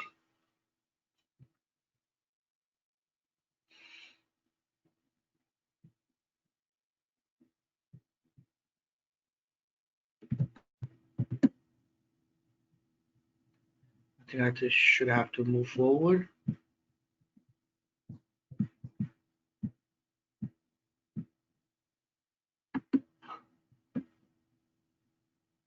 Here is another question for you guys. Try to attempt it and reply your answers.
Okay, yes, the people who are giving answers on the group, I think use this chat box to answer rather than the WhatsApp group. Okay, let me calculate. In general context, the accountant Mighty IT company has produced the company's draft financial statements for the year ended 31st December 2005. He then realized that he had omitted to consider deferred tax on the development cost. In 2005, the development cost of 200,000 has been incurred and capitalized. We knew it that according to IS 38, if the criteria are met, then we recognize the development cost. Development costs are deductible in full for the tax purpose. What does this means? It means that the development cost in the books of taxation authorities, they are charging it directly as an expense. So from the accounting perspective, we have capitalized the development cost of 200,000, but the taxation authorities has charged the whole amount of development cost as an expense. It means the tax base is zero because they have not yet recognized any asset. So there will be a taxable temporary difference of 200,000. Multiplying this with the tax rate of, what is the value of the tax rate in this question?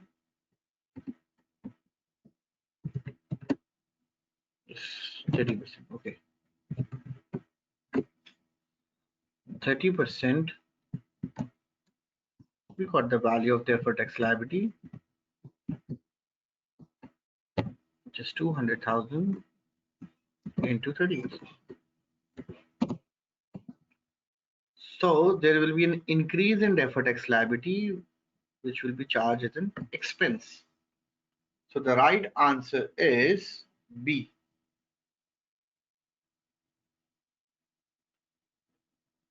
So I think I have covered the concept, and there are so many people who are giving the right answer. If you wanted to ask anything, please do ask it immediately so that we can.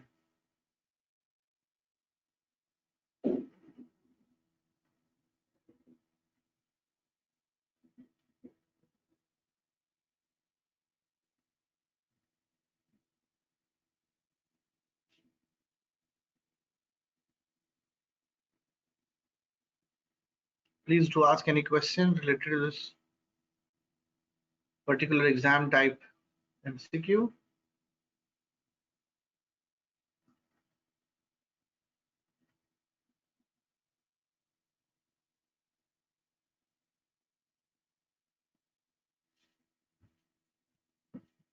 Otherwise, I would go repeat the development cost point. See this? According to IS 38, when the criteria are met, we recognize the development cost as an asset. So we have booked an intangible asset. Development cost is our intangible asset according to IS 38. But question says that the development cost will be allowed in full for tax purpose. Means the development cost in charge as an expense is charged as an expense in the books of taxation authorities. So according to taxation authorities, the value of the tax base is zero. So the difference will be taxable temporary differences. When we multiply it with 30, there will be a deferred tax liability of 60,000. The accounting entry will be debit income statement by 60,000 and credit deferred tax liability by 60,000. So if we are debiting the amount in the income statement, that means the expense is increasing. and tax expense will increase because of this accounting entry. Development costs are deductible in full consideration and haven't considered the assets yet. No, they have charged the full amount as an expense. They didn't book it as an asset.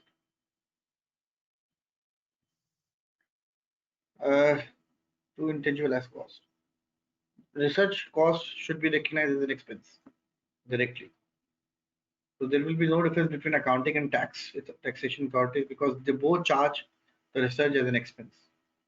But the difference occurs when the accounting is capitalizing the development cost and taxation authorities in charging it as an expense. So there will be a difference between the carrying amount and the tax base. They have charged tax base means the value of the asset.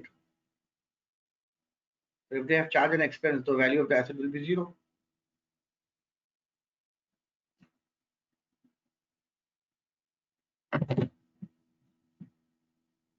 So I think I should move towards the next point. Oh, okay.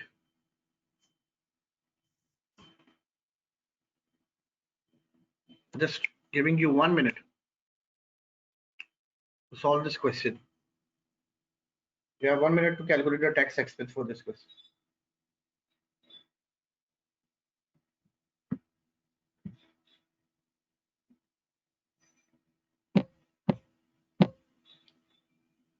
Development cost will always create taxable temporary difference. Yes, it's right actually.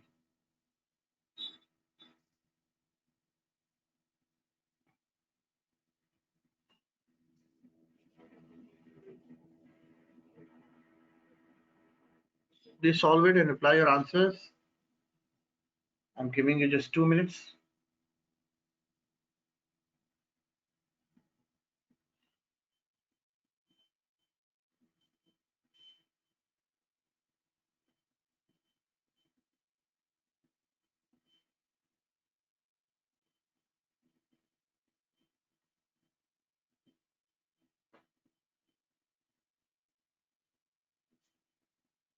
So do you people are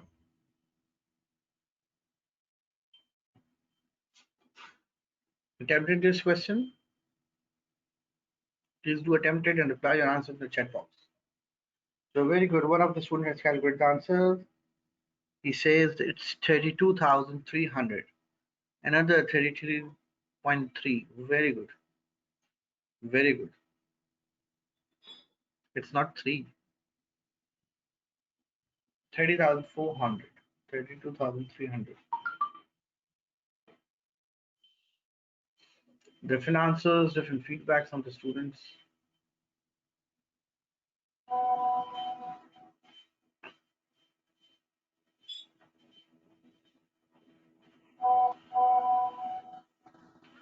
Please don't write your answers in the WhatsApp group.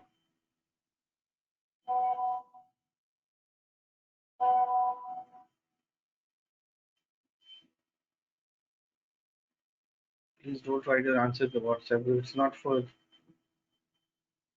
this type of activities.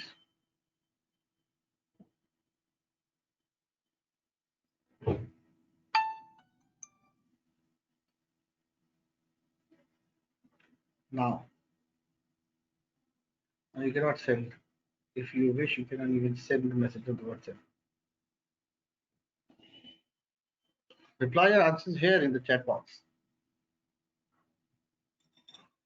Okay, I'm going to solve it.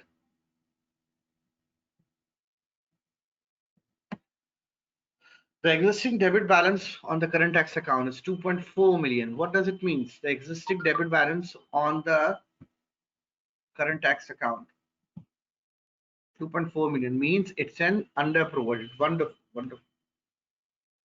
It's an underprovided tax. Represents the under-over provision of the tax liability for the ended 30th September 2002. A provision of $28 million is required for the income tax for the year ended 30th September 2003. The existing credit balance on the deferred tax is 2.5 million and the required provision is 4.4 million. So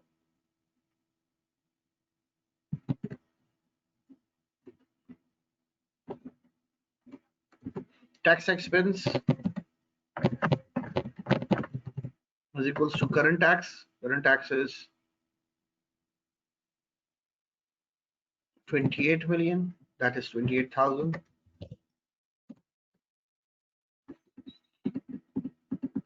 There's an underprovided tax of 2,400. And what about the DTL? DTL has increased from 2.4 to 4.4. 4,400 minus 2,400.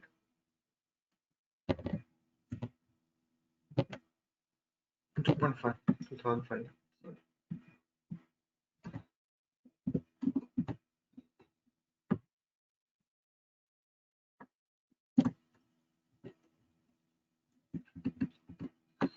So all these figures should be added in order to calculate the final answer. The final answer is 32,300. Perfect. So do you people see any improvement in your taxation related calculations?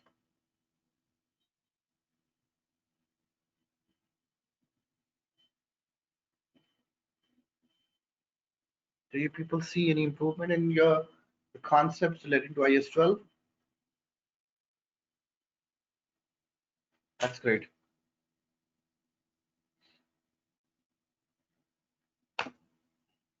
Wonderful. See you.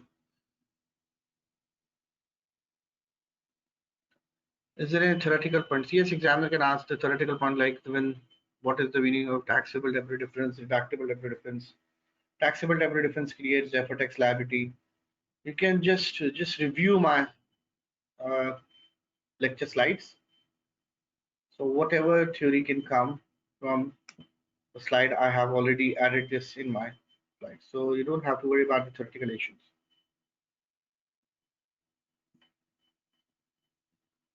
So I think ACCA is actually giving the free of cost resource to the student. That I think that is good for the students taking the revision sessions, and it's a free of cost resource. I think we all should appreciate ACCA's efforts. They're doing their best to provide the best quality tuition to you guys.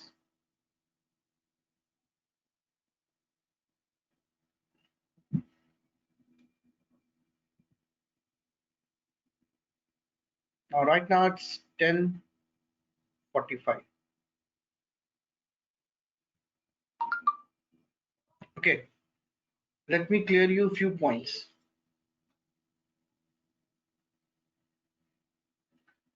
First thing is, whoever of you got failed previously, just message me. I will give you a special plan that you should have to follow day wise. Number one. The second thing is,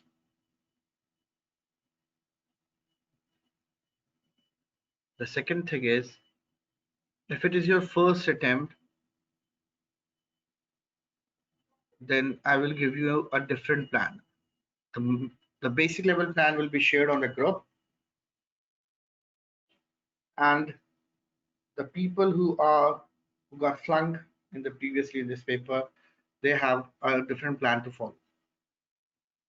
Secondly, if you follow all my guidelines that I am giving to you, you will definitely pass the exams. Okay, there are few areas which I might not be able to cover in my session. There might be few areas which I will not be able to cover. For that, I will give you my video lectures. I have my video lectures, but it will be an exam focused video lectures. You only have to listen those video lectures and you will feel that you are expert now in this particular paper. But it's very important to revise my daily basis lecture slides and try to listen the lecture that I'm delivering. It's available on the Vimeo. You can just go and see the lectures as many times as you can. Like it might be possible that I will not be able to deliver you 100%, but you can clear your doubts from by seeing the video multiple times. And still, if you have some conceptual question that you want the answer, you can send me the message personally.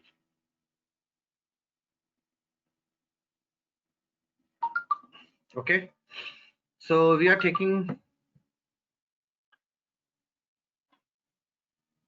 everything is available on the video lectures, and I recommend all the students who have got any special resource for this paper, please do share it on the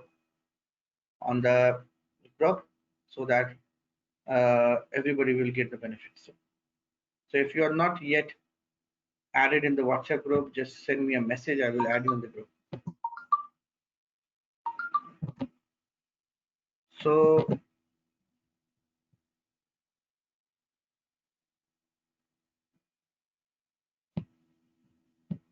students who want the plan, just contact me personally. I will show you the special plan. Now this is the final equation.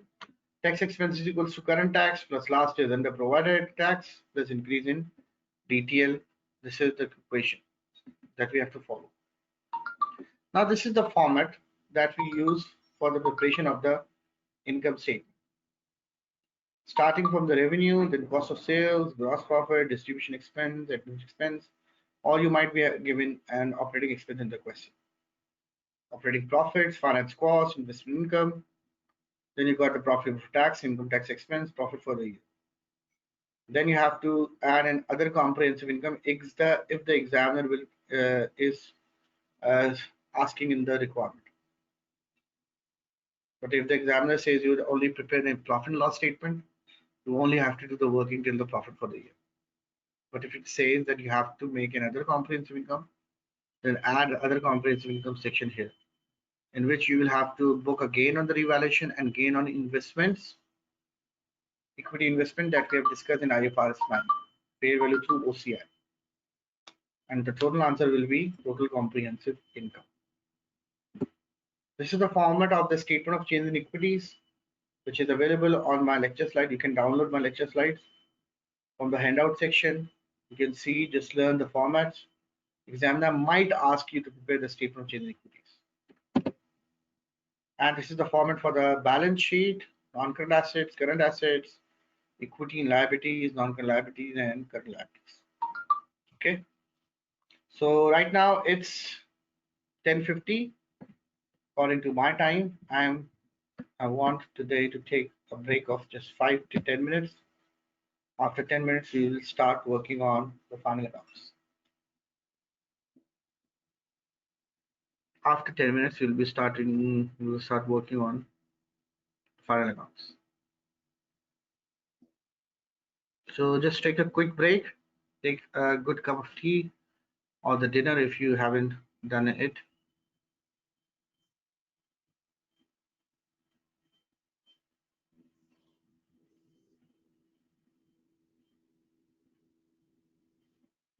Okay, just taking a break. We will start at 11.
Okay, welcome back. You all are here so that we can start the session.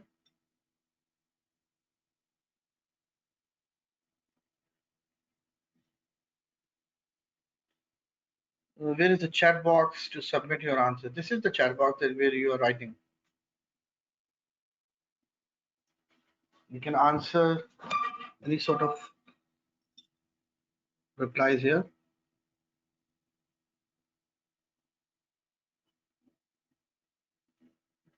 So shall we start?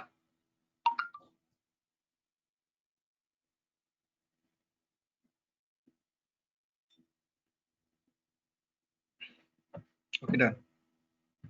Okay, I request all of you to just I will change the WhatsApp group setting. Yes, after the lecture, I will change the setting. Actually, the people were giving answers in the WhatsApp group, so I don't want the people give answer. I want people to give answers here in this chat box. So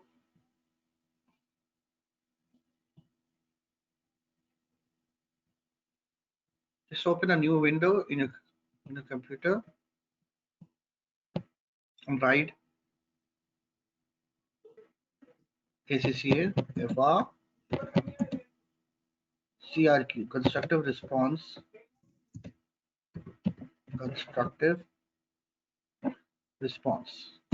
enter ACCA FR constructive response. Just write this on the WhatsApp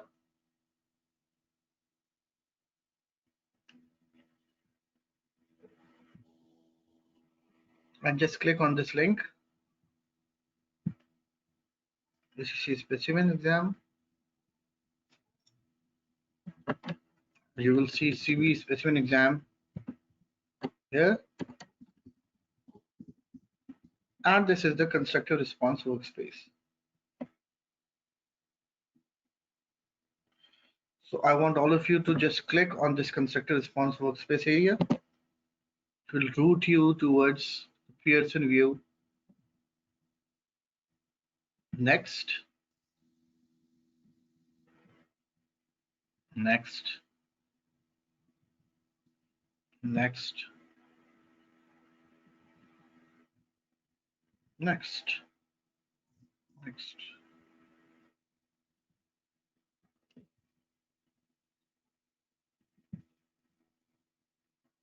Now, this is the constructive response workspace area in which we are to go on the navigation and select a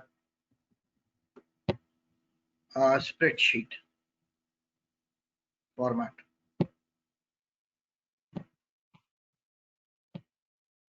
Now, this is a spreadsheet format.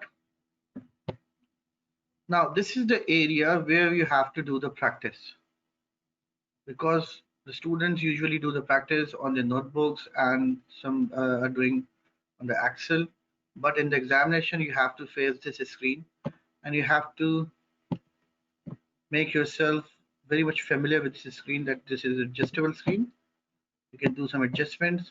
On the left hand side, you will be given a question in the examination and you have to solve in this area. And if you see the options, we only have a limited options. We don't have the unlimited options. It's not actually a complete word format. It is a subsidized or limited of word option.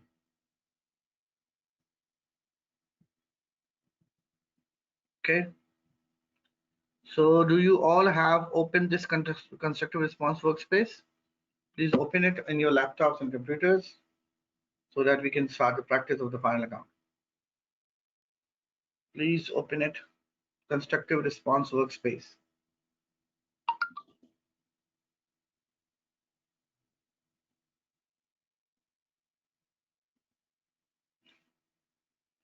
When you open it, just write yes in the chat box.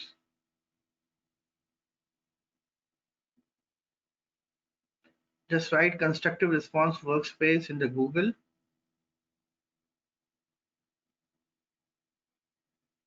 Just write constructive response workspace.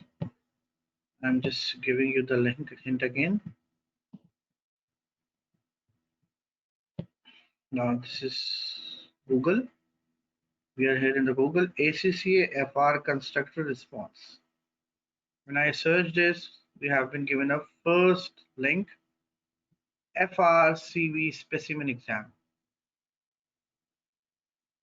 You have to click on this link and you will see this on the screen.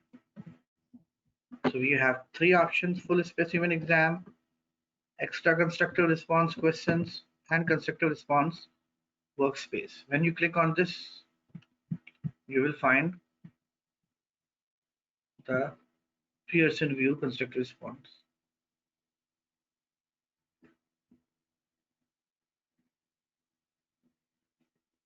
Okay. So should we start?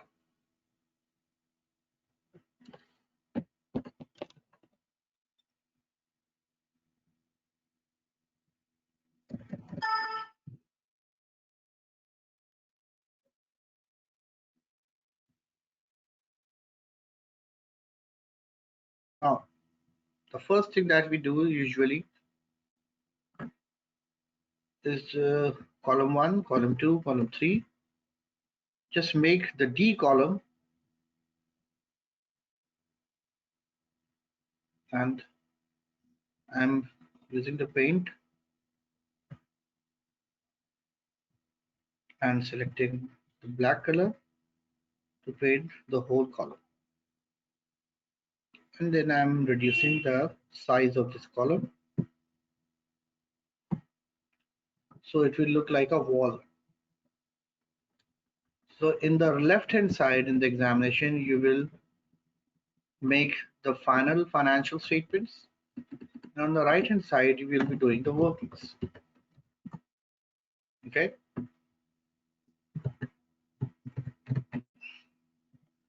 This is the practice handout. You have to attempt these 7 questions. But the first question we are doing right now today is question number 2. The name of the question is Vernon. This was examined in 2019 March session most probably. In order to make this visible, yeah, actually. Okay. So we have been given a finance cost, cost of sales, finance cost, investment income, operating expense, revenue, and tax.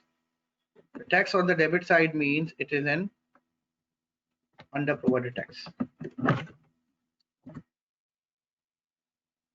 And the data shows you that you are required to prepare the income statement only, because we don't have any asset, liability, or equity data here.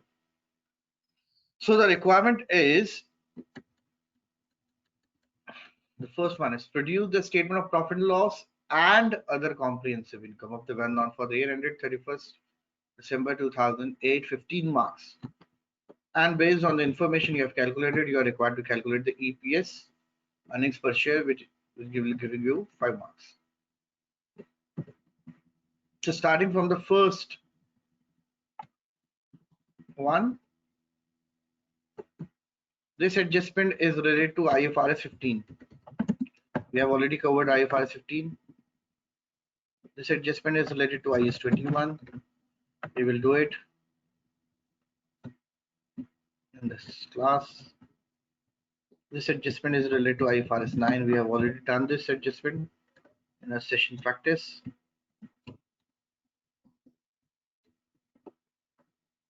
This one is related to IAS 12. We already covered IAS 12.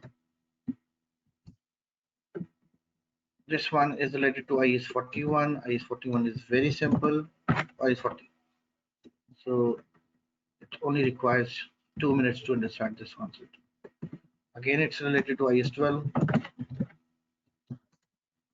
They have made 2 notes, one for the deferred tax and one for the current tax.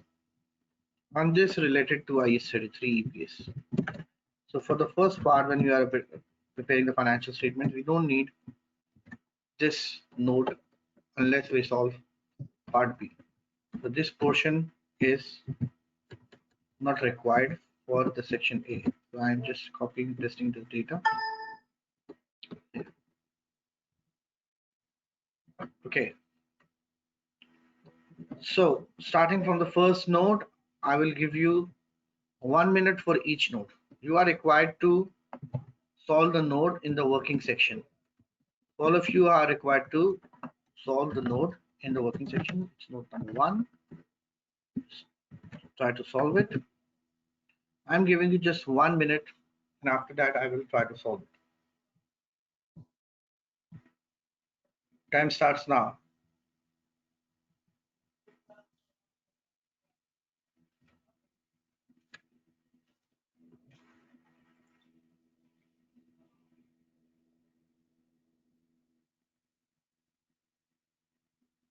Can I insert a spreadsheet? No, don't need to work on the spreadsheet. Try to use this constructive response workspace. But if you have some internet, I don't think so you have internet issues. So how are you open the spreadsheet? Just write constructive response workspace in the section. Go on the constructive response workspace, and then when you open this screen of the Pearson view, you can go on the navigation. Look at there on the bottom right side, we have a navigation button. When we press this one navigation button, we have been given. Initially, we have been given some word processing data, and when we scroll it down from question number 16, the format is for the spreadsheet. So we have selected this, and we are going to start working on note number 1. So you have 1 minute to solve this.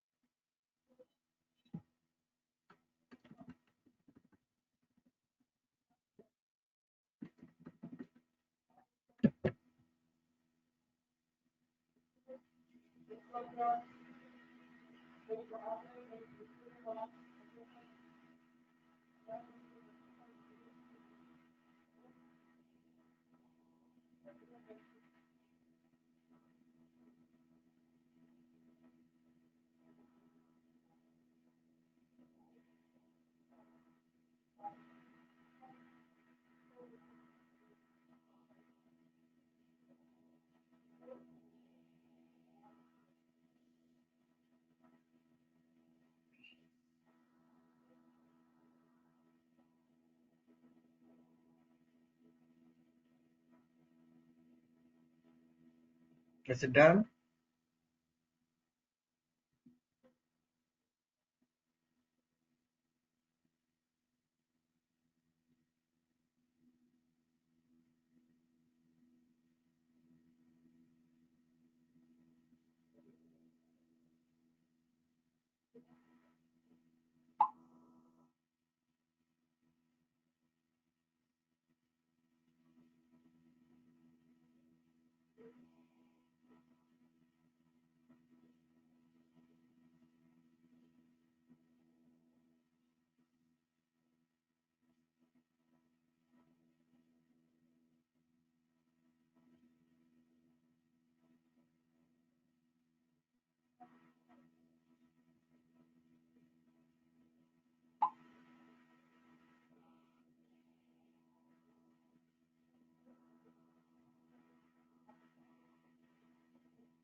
So let's start.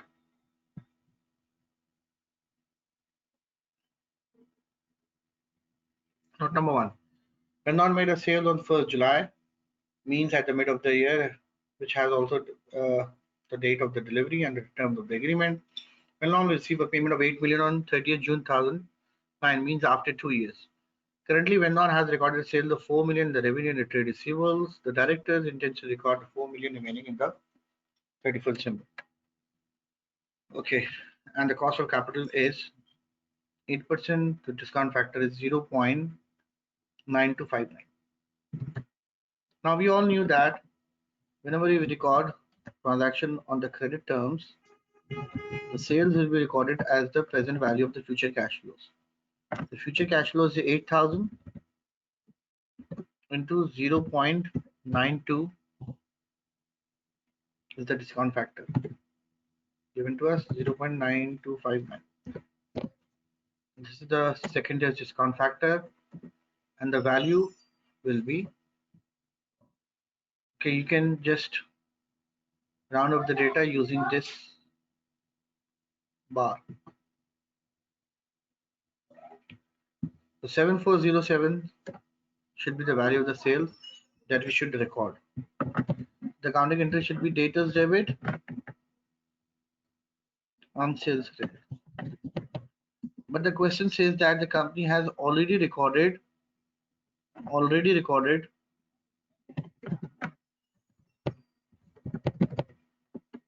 4,000. So you have to record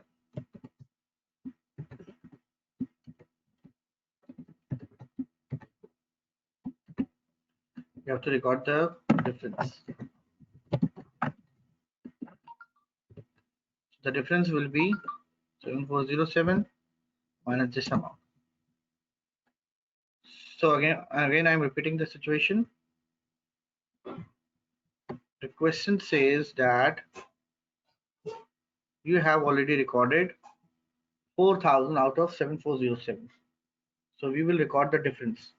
So the accounting entry will be 3407 debtors debit and sales credit by 3407. Making these two information, ignoring the decimal places.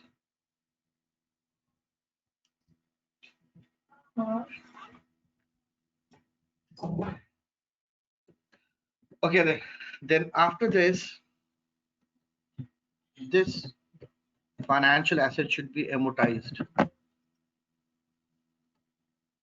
through which we book the finance income. Financial asset at start or receivable at start is 7407, for which you have to book a finance income that will be based on the interest rate, which is 8%. As there is no receipt,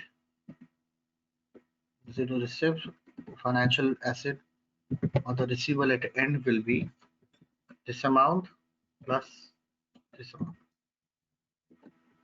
So in order to make this at the 0 decimal, we have to select this fourth one. No. But we knew that it's been only 6 months, then we have to book the finance income for the 6 months. Multiply by 6 divided by 12. Yes. So in the income statement, we have to book a finance income of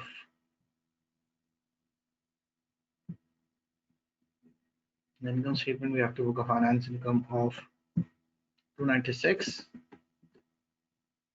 and in the balance sheet, receivable should be reported at 7703. Is there any issue?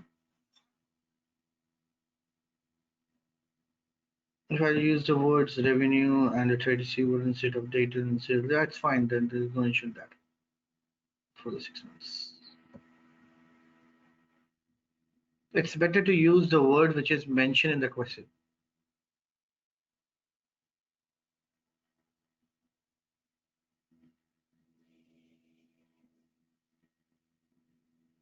Finance income is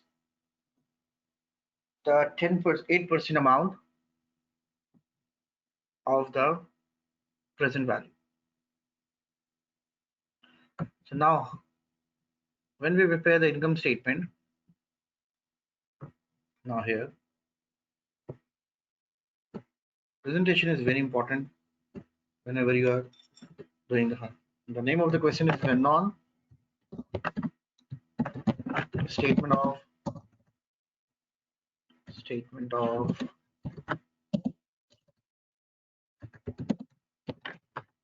profit and loss and other comprehensive income, OCI.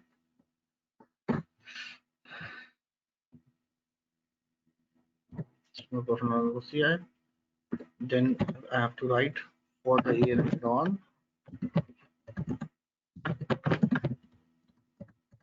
It's very important to do at least 2 to 3 questions with full presentation so that you will be comfortable in the examination when you're attempting the questions. Then always use the dollar sign and the precision level of 3 zeros when you're doing the presentation. You will lose almost 0.5 marks if you are not following the presentation properly. Now, in the income statement, the revenue. Now, one more thing that you should remember is that you never write the final answers in the presentation. You have to show your working if you have calculated the amount. Like in the income statement, it's the revenue mentioned is 75,350. 75,350 is the amount of the revenue which is given to us, plus the additional revenue that we have to book in the income statement is 3407. So this should be the total amount of the revenue that we should have to record. Selecting the third presentation. So my revenue based on the note 1 should be 785. When the examiner is going to check this value, if your answer is correct but you have punched the value, like you have punched this 78757, your answer is right, but the examiner will give you 0 marks, because when the examiner go on this cell, there will be no workings. But examiner, if the examiner will go in this cell, then he will come to know that how he has calculated the amount of 78,000. So it is calculated by 75,350, which is given the trial balance plus additional sale that we should have to recognize. Mention in G8. So never try to punch the total amount if you have calculated the figures. Always do the calculation in the cell, or you can calculate the working and just add the amount here in the by giving the cell reference. So I have done the note number 1.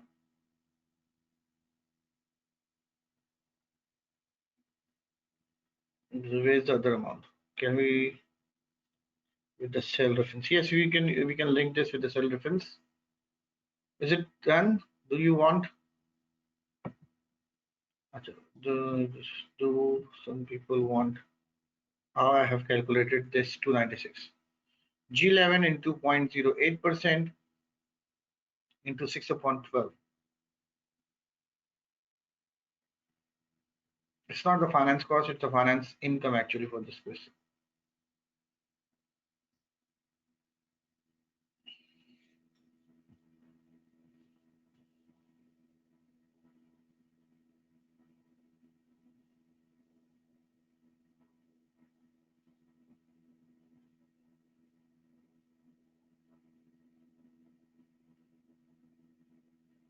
Yes, as the question says you already that they have included 4 million, so you have to include the additional component in the income sheet. Okay, is that clear? So now we are moving towards the second note.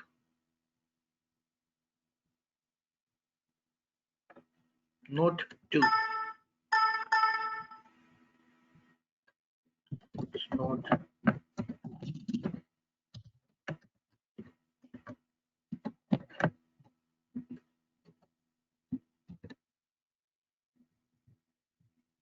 So all of you are required to attempt note number 2. How you find sales? I have just added the amount of the sale that is given in the trial balance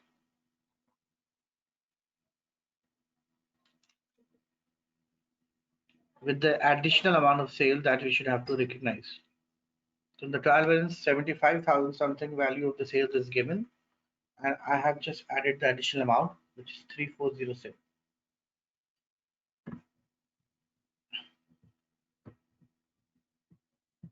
Okay, moving towards note number 2. Well-known company also sold goods to an overseas customer on 1st December for 12 million Cromit. They agreed a 60 days payment terms. No entry have been made to record this sale. Company has not recorded any of the sales made to the overseas customers in the Cromit. And at the time of the sale, $1 is equals to 6.4 KR, as it's mentioned the rates, and at 31st December, $1 is equals to 6 KR. So what will be the treatment? When we do the sales, we have to book debtors debit and revenue credit. Now the sales in the Cromit is 12,000, but you have to record it in the local currency. In your local or functional currency is dollars, so you have to convert this Cromit figure into the dollars. So it's 12,000 divided by 6.4. You will get the value of the sales. So debtors debit sales credit by 1875, and the company has not yet recorded this sale in its books. So therefore we have also have to record the sales in the income sheet. So I'm going to update my sales figure. Sales figure in note number 2 should be added with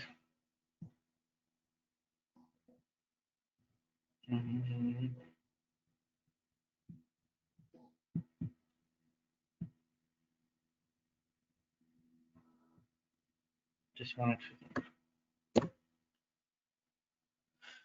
Oh, okay. Is that clear? The final sales is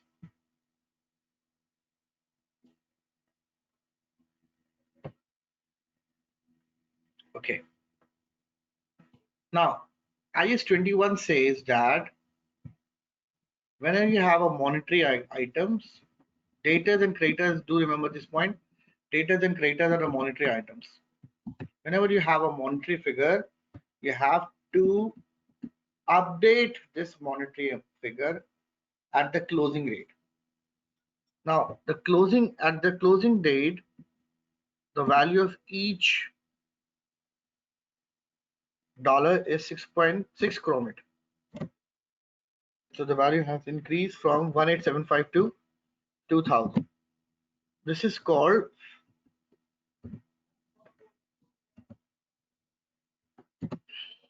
$125. This is called gain on foreign currency.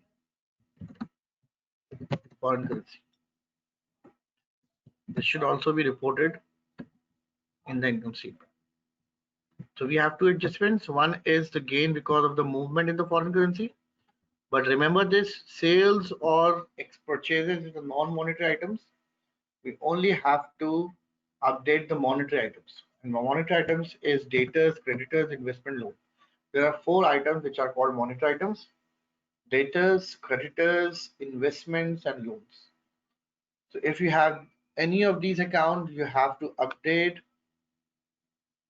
these accounts at the closing rate at each reporting date. So the data of 1875 has increased to 2000. There will be a gain on the foreign currency, which is 125. I hope I have cleared this point. Moving on towards note number 3.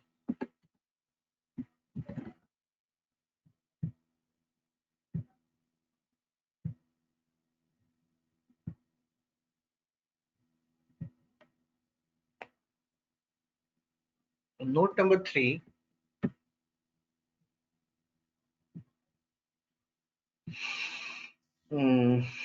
show the workings of 2000. Workings of 2000 is shown here.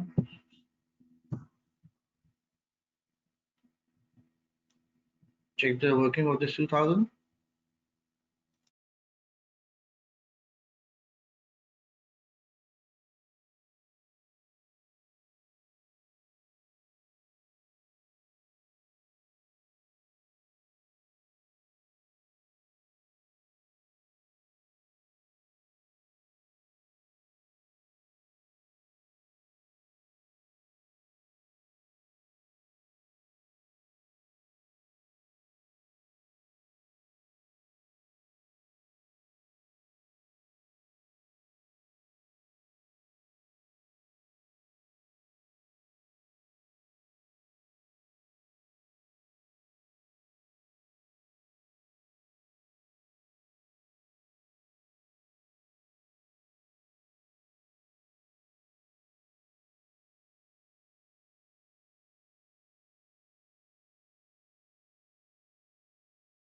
I think it's done now.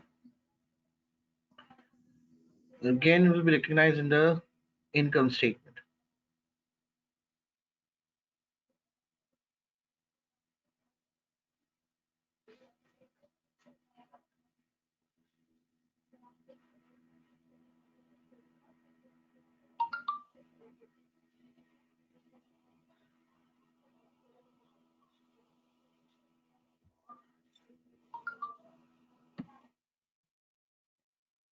Okay.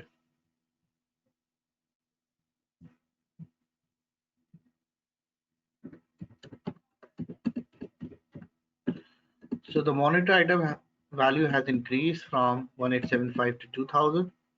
Previously, the rate is 6.4. So initially, we have calculated the amount in dollars by dividing 12,000 by 6.4. We got the value of 1875. And now the value has changed from 6.4 to 6. Therefore, this overall value has increased in dollars. So 1875 will become 2000. So there is a gain of 125. Note number 3. Note number 3 is what we have done it previously in the class. So I'm doing it in a little bit faster. It's a financial year, financial asset at start, interest, receipt, financial asset at end.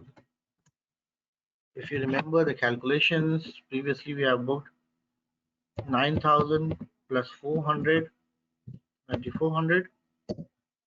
Interest will be based on this figure into effective rate. Effective rate for this case is 8% into 0.08. And do we have covered the full year? Yes, we have covered the full year. The payment will be made at the nominal amount at the par value, 9,000. If you remember this point, I have covered this point in the last class. The rate is 5%, 0.05. So financial asset at end will be this amount plus this amount minus this amount.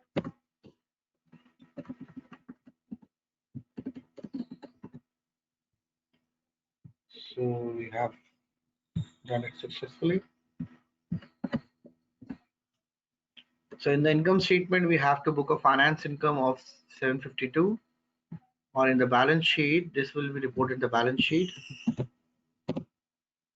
9702. But the question says that these bonds are repayable at the premium. Rendon has recorded the interest received on 31st December as investment income. So the company has already recorded investment income of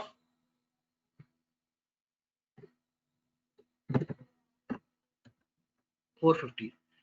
So out of this 752, but we have to record investment income of 752, but they have already recorded 450. So now we have to do the adjustment of the remaining difference.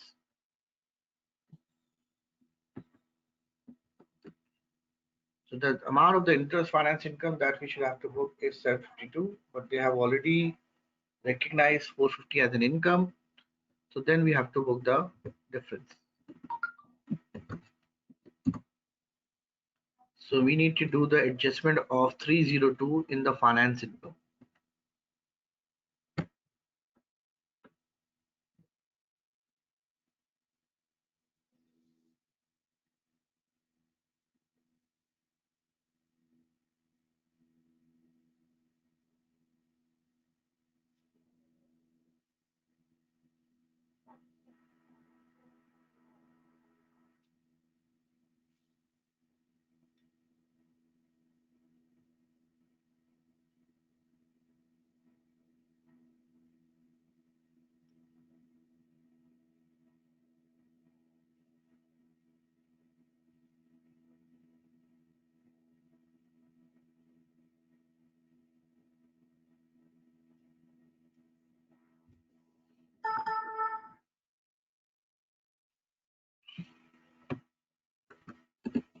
So there are people who want me to ask where we adjust 125.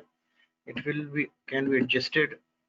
It could be reported separately or it could be adjusted with operating expenses.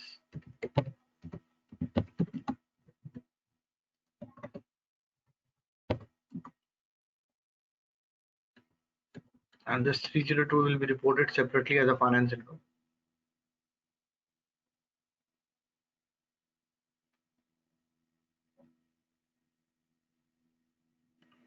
You can say the finance income or investment income. It's not investment income actually, it is finance income.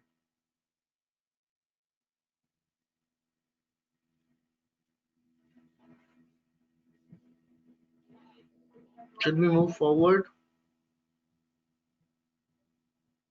towards the next note? Note number 4. Now we have recently done the taxation adjustment. So all of you are required to do this note number, just read note number 4 and 5, note number 4 and 6, along with the understanding that initially we have been given 130 under provided tax. Just read note number 4 and 6 and calculate the tax expense for the year. Please calculate the tax expense for the year.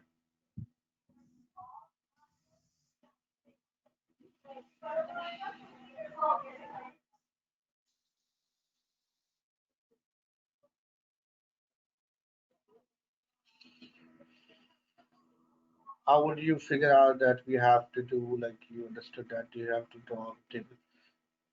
Okay, whenever you find any adjustments related to financial assets or financial liability or leases, so you always have to make a table, and it will improve over the time when you do the practice. Finance income treatment will be recognized as an separate income or investment income.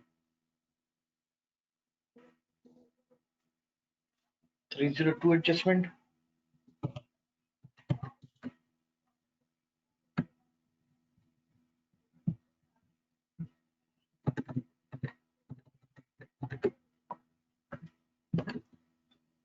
From the table, we have calculated the investment income or finance income as 752, which should be recognized in the P&L. But the question specifically says that the company has recognized 450 interest received as an investment income. So you have to book an investment income 752, but they have already recognized 450 as investment. So you have to make the adjustment for the balance sheet figure, the remaining amount. So this is one of the examiner's technique that they have done, part of the work which is required, and you have to do the remaining adjustments.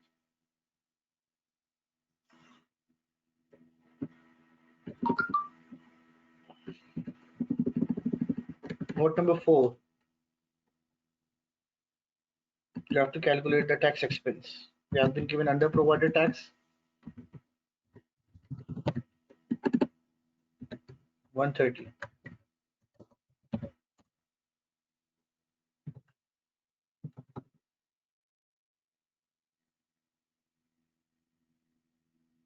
The current tax is 3.2 million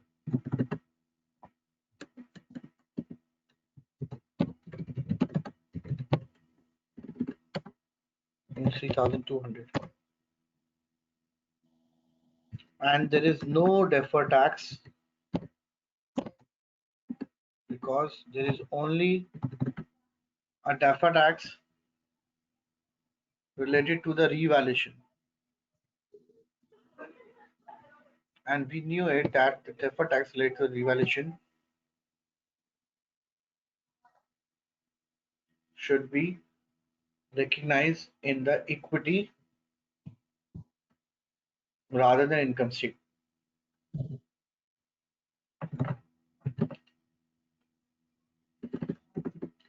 It should be zero. So the final tax expense should be this figure plus this figure. So the final tax expense should be 3,300.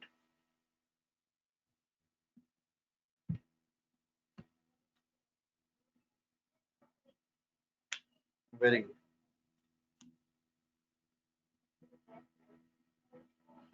Yes, they have also expense out the brokerage fees, which we have to adjust and correct it when we are preparing the income statement. Now only one note is required, is left actually. Note number 5.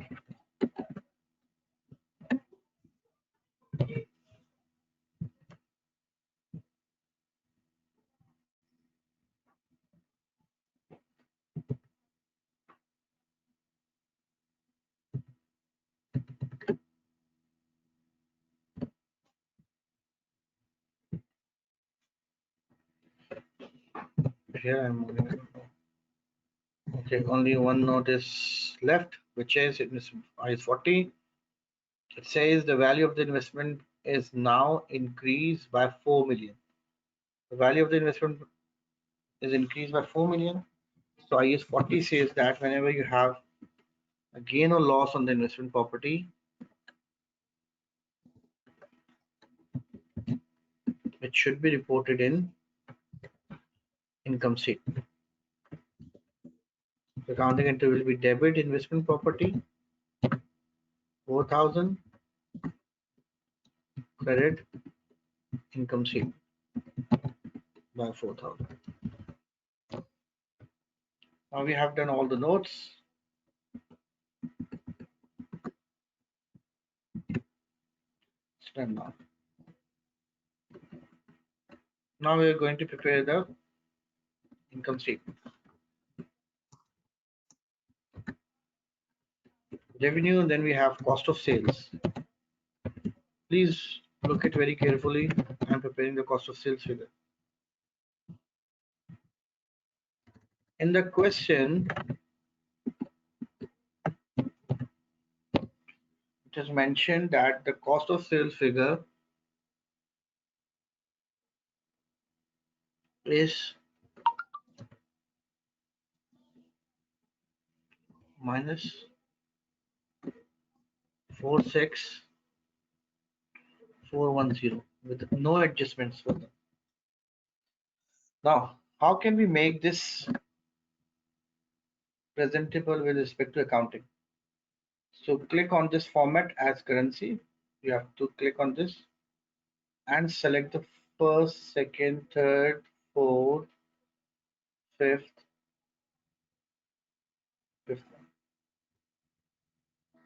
So you will get the, whenever you show a negative sign, you will get the brackets variant. So the difference will be gross profit.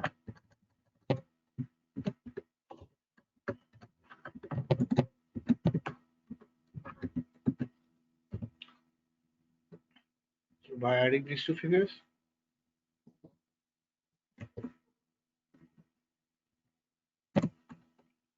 put the value of gross profit. Then try to leave one line and then work on the operating expense. Operating expenses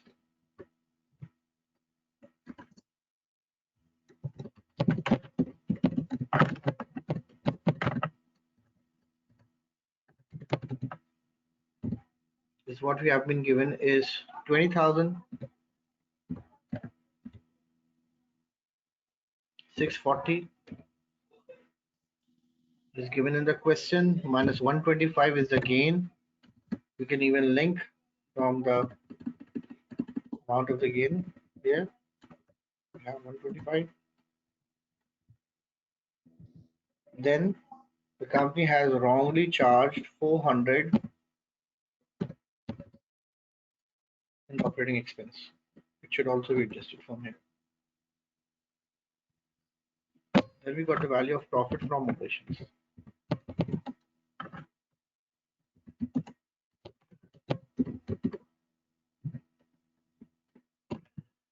So whenever you do a bracket, change the sign so that it will be automatically shown in the negative. So the final amount of the profit, operating profit, will be these two figures. 14107 is the final amount of the profit. Then finance cost, there is no adjustment in the finance cost, then you can write it directly, which is 4050.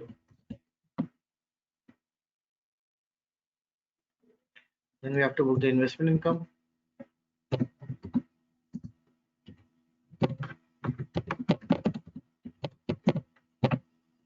Investment income. So initially, if we have been given an investment from 1520 plus finance income of 296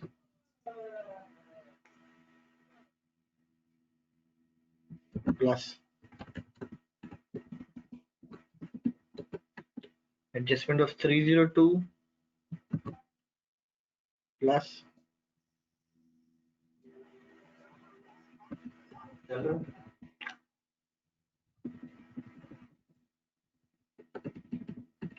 4,000 from the investment property.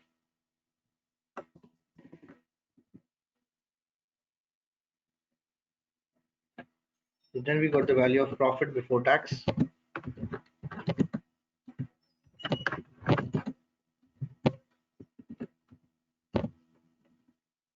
So profit from the operations plus this amount plus this amount. When we change the signs, you only have to plus all the figures. Don't need to subtract anything. Tax expense is already calculated from here, but you need to show it in a negative sign. So just add negative sign with it, and you will get the profit for the company.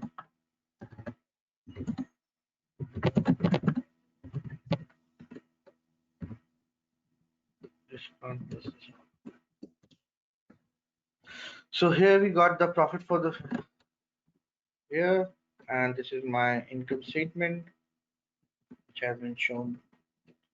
Whenever you got the final figures, just make it bold and italic so that it will be more presentable. Bold and italic. Gross profit, we will be more bold and italic. Yeah. Profit from operation should be bold and italic. So now we have done this successfully. If you wanted to ask anything, please just go ahead.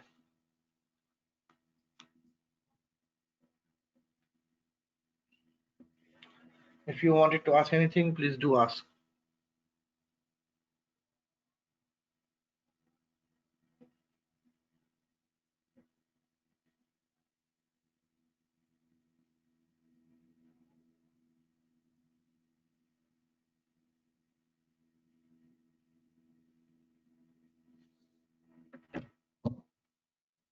Okay. How to put the brackets? Just is equals to minus 9,000. When you show it, it will come with a negative sign.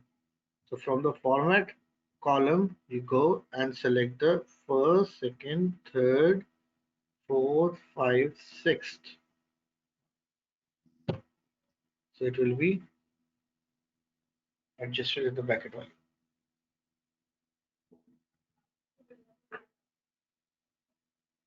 Don't you add interest in the finance cost? We have actually interest income, therefore it should not be added in the finance cost. We have interest income. 400 in operating expense, which node adjustment is this? The 400 is from the node 3, which says that the 400 brokerage cost is charged in the operating expense. And we have learned under IFRS 9 that the transaction cost of the financial asset should be capitalized. So this 400 should be added here in the initial value of the financial asset.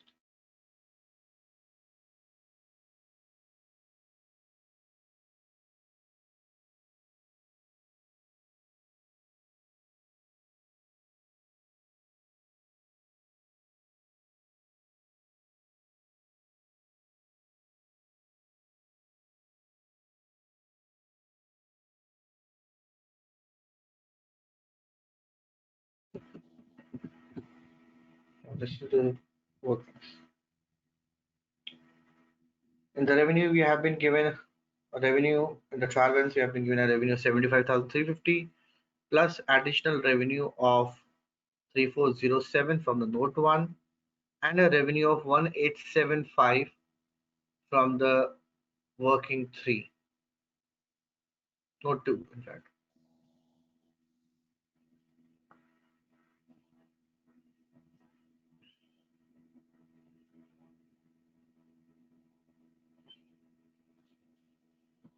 Okay. Now next we have operating expense.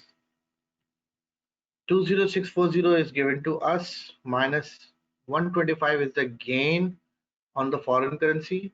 It should be deducted from the expenses, and 400 is the amount we have already charged in the income statement, which should be capitalized in the financial assets. So we have to adjust our operating expenses. I hope you are getting the points.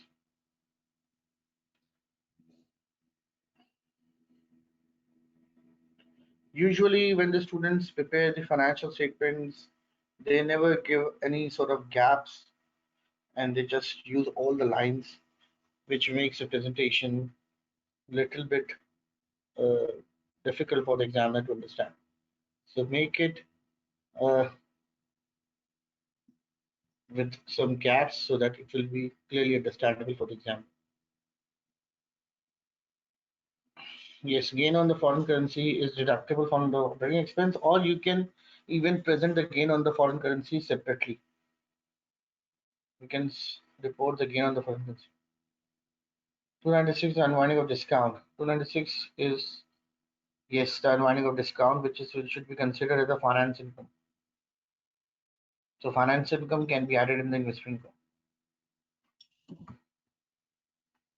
Now this is the investment income portion. As we have done no adjustments in the finance cost. 1520 is given to us, plus H11 means 296 for the note number 1. H23 means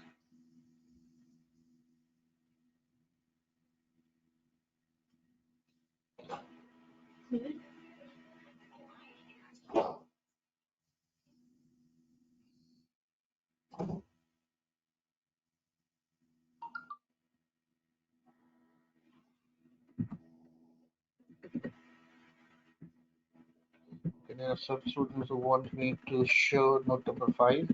Note number 5 is very simple. It says there is a gain of 4,000 in investment property. For accounting entry will be investment property debit and income statement credit. So note 5 is very simple, and this is the gain which we have recognized in the investment.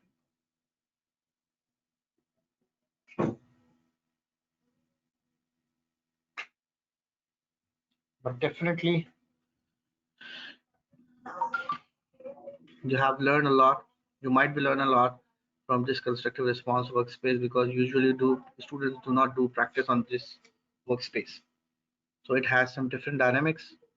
You have to understand and do. I recommend you to do all the practice of long questions on this platform. So in the examinable, you will feel comfortable.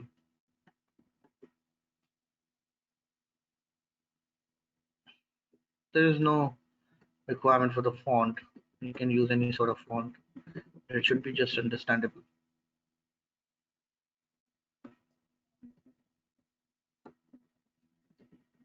How to calculate 296? 296 is 7407 into 8% into 6 upon 12. We have taken it.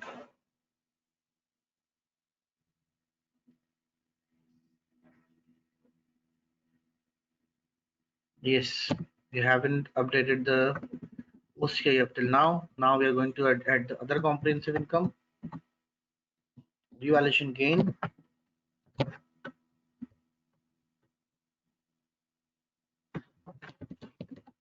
revaluation gain. It should be reported a net of tax. 12,000 is the amount of gain minus its tax impact. It will be, I think, 2,400. Tax rate is can you tell me the tax rate?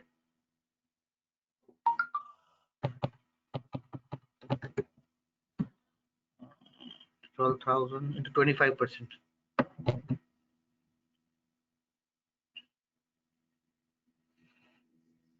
25% of the tax rate will be 3,000.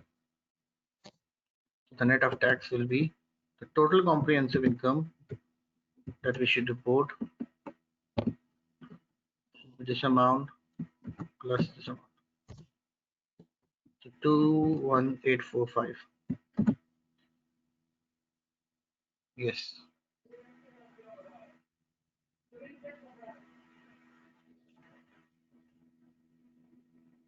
Now I have covered, Alhamdulillah, the final account question. I would recommend you to do these 3 questions on the last slide of my. Tomorrow we'll be doing the consolidation area, and there are some standards which is left here, which will be covered in the last day. There's some standards which are left over here. This will be covered on the last day. So when you see the last slide, my presentation, you can see here, attempt the following: triage, Haverford, and Dugan. These are the 3 questions which is your assignment. You have to do it in 2 or 3 days. But try to do all the practice on the constructive response workspace. Never do any sort of practice on the paper or on the notebook or on the Excel sheet. Always use this constructive response workspace. It will be very helpful for you in the examination. So inshallah, tomorrow we'll be doing consolidation area. I hope this session will give you some benefits in terms of the presentation, in terms of the conceptual issues.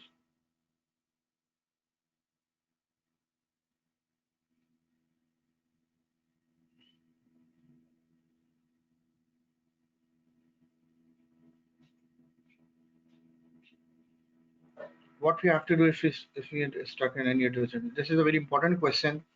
What you have to do if there is a particular adjustment which is not understandable for you in the examination. So my recommendation for the students is that just leave that adjustment, because each adjustment will carry only 3 marks. So out of 15, you will get 12 marks if you just leave that adjustment and prepare all the income statement. So do remember this, each adjustment will carry 3 or maximum 4 marks. So it will give you maximum 3 to 4 marks. So if you leave a particular adjustment, you will get 70 to 80% marks. So it's highly recommended to do a lot of practice. These are the 3 questions which you have to do: Haverford, Dugan, and triage, and do it on the constructive response workspace. And tomorrow we'll be doing what we'll be doing tomorrow. Tomorrow we'll be doing consolidation, and on the final day we will cover the interpretation. Okay.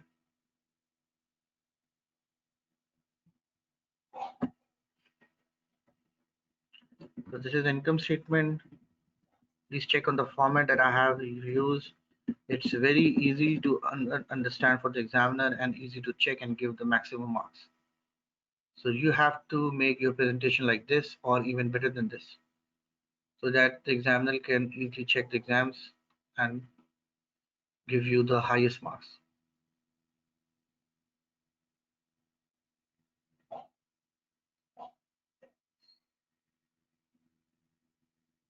Below marks will be deducted on EPS. I didn't get you. We haven't attempted that part of the question right now. How to open Excel? How to open Excel? What is the question? You don't need to open Excel here. You just need a spreadsheet questions. When you come on the workspace, this is the navigation button. Click on the navigation button.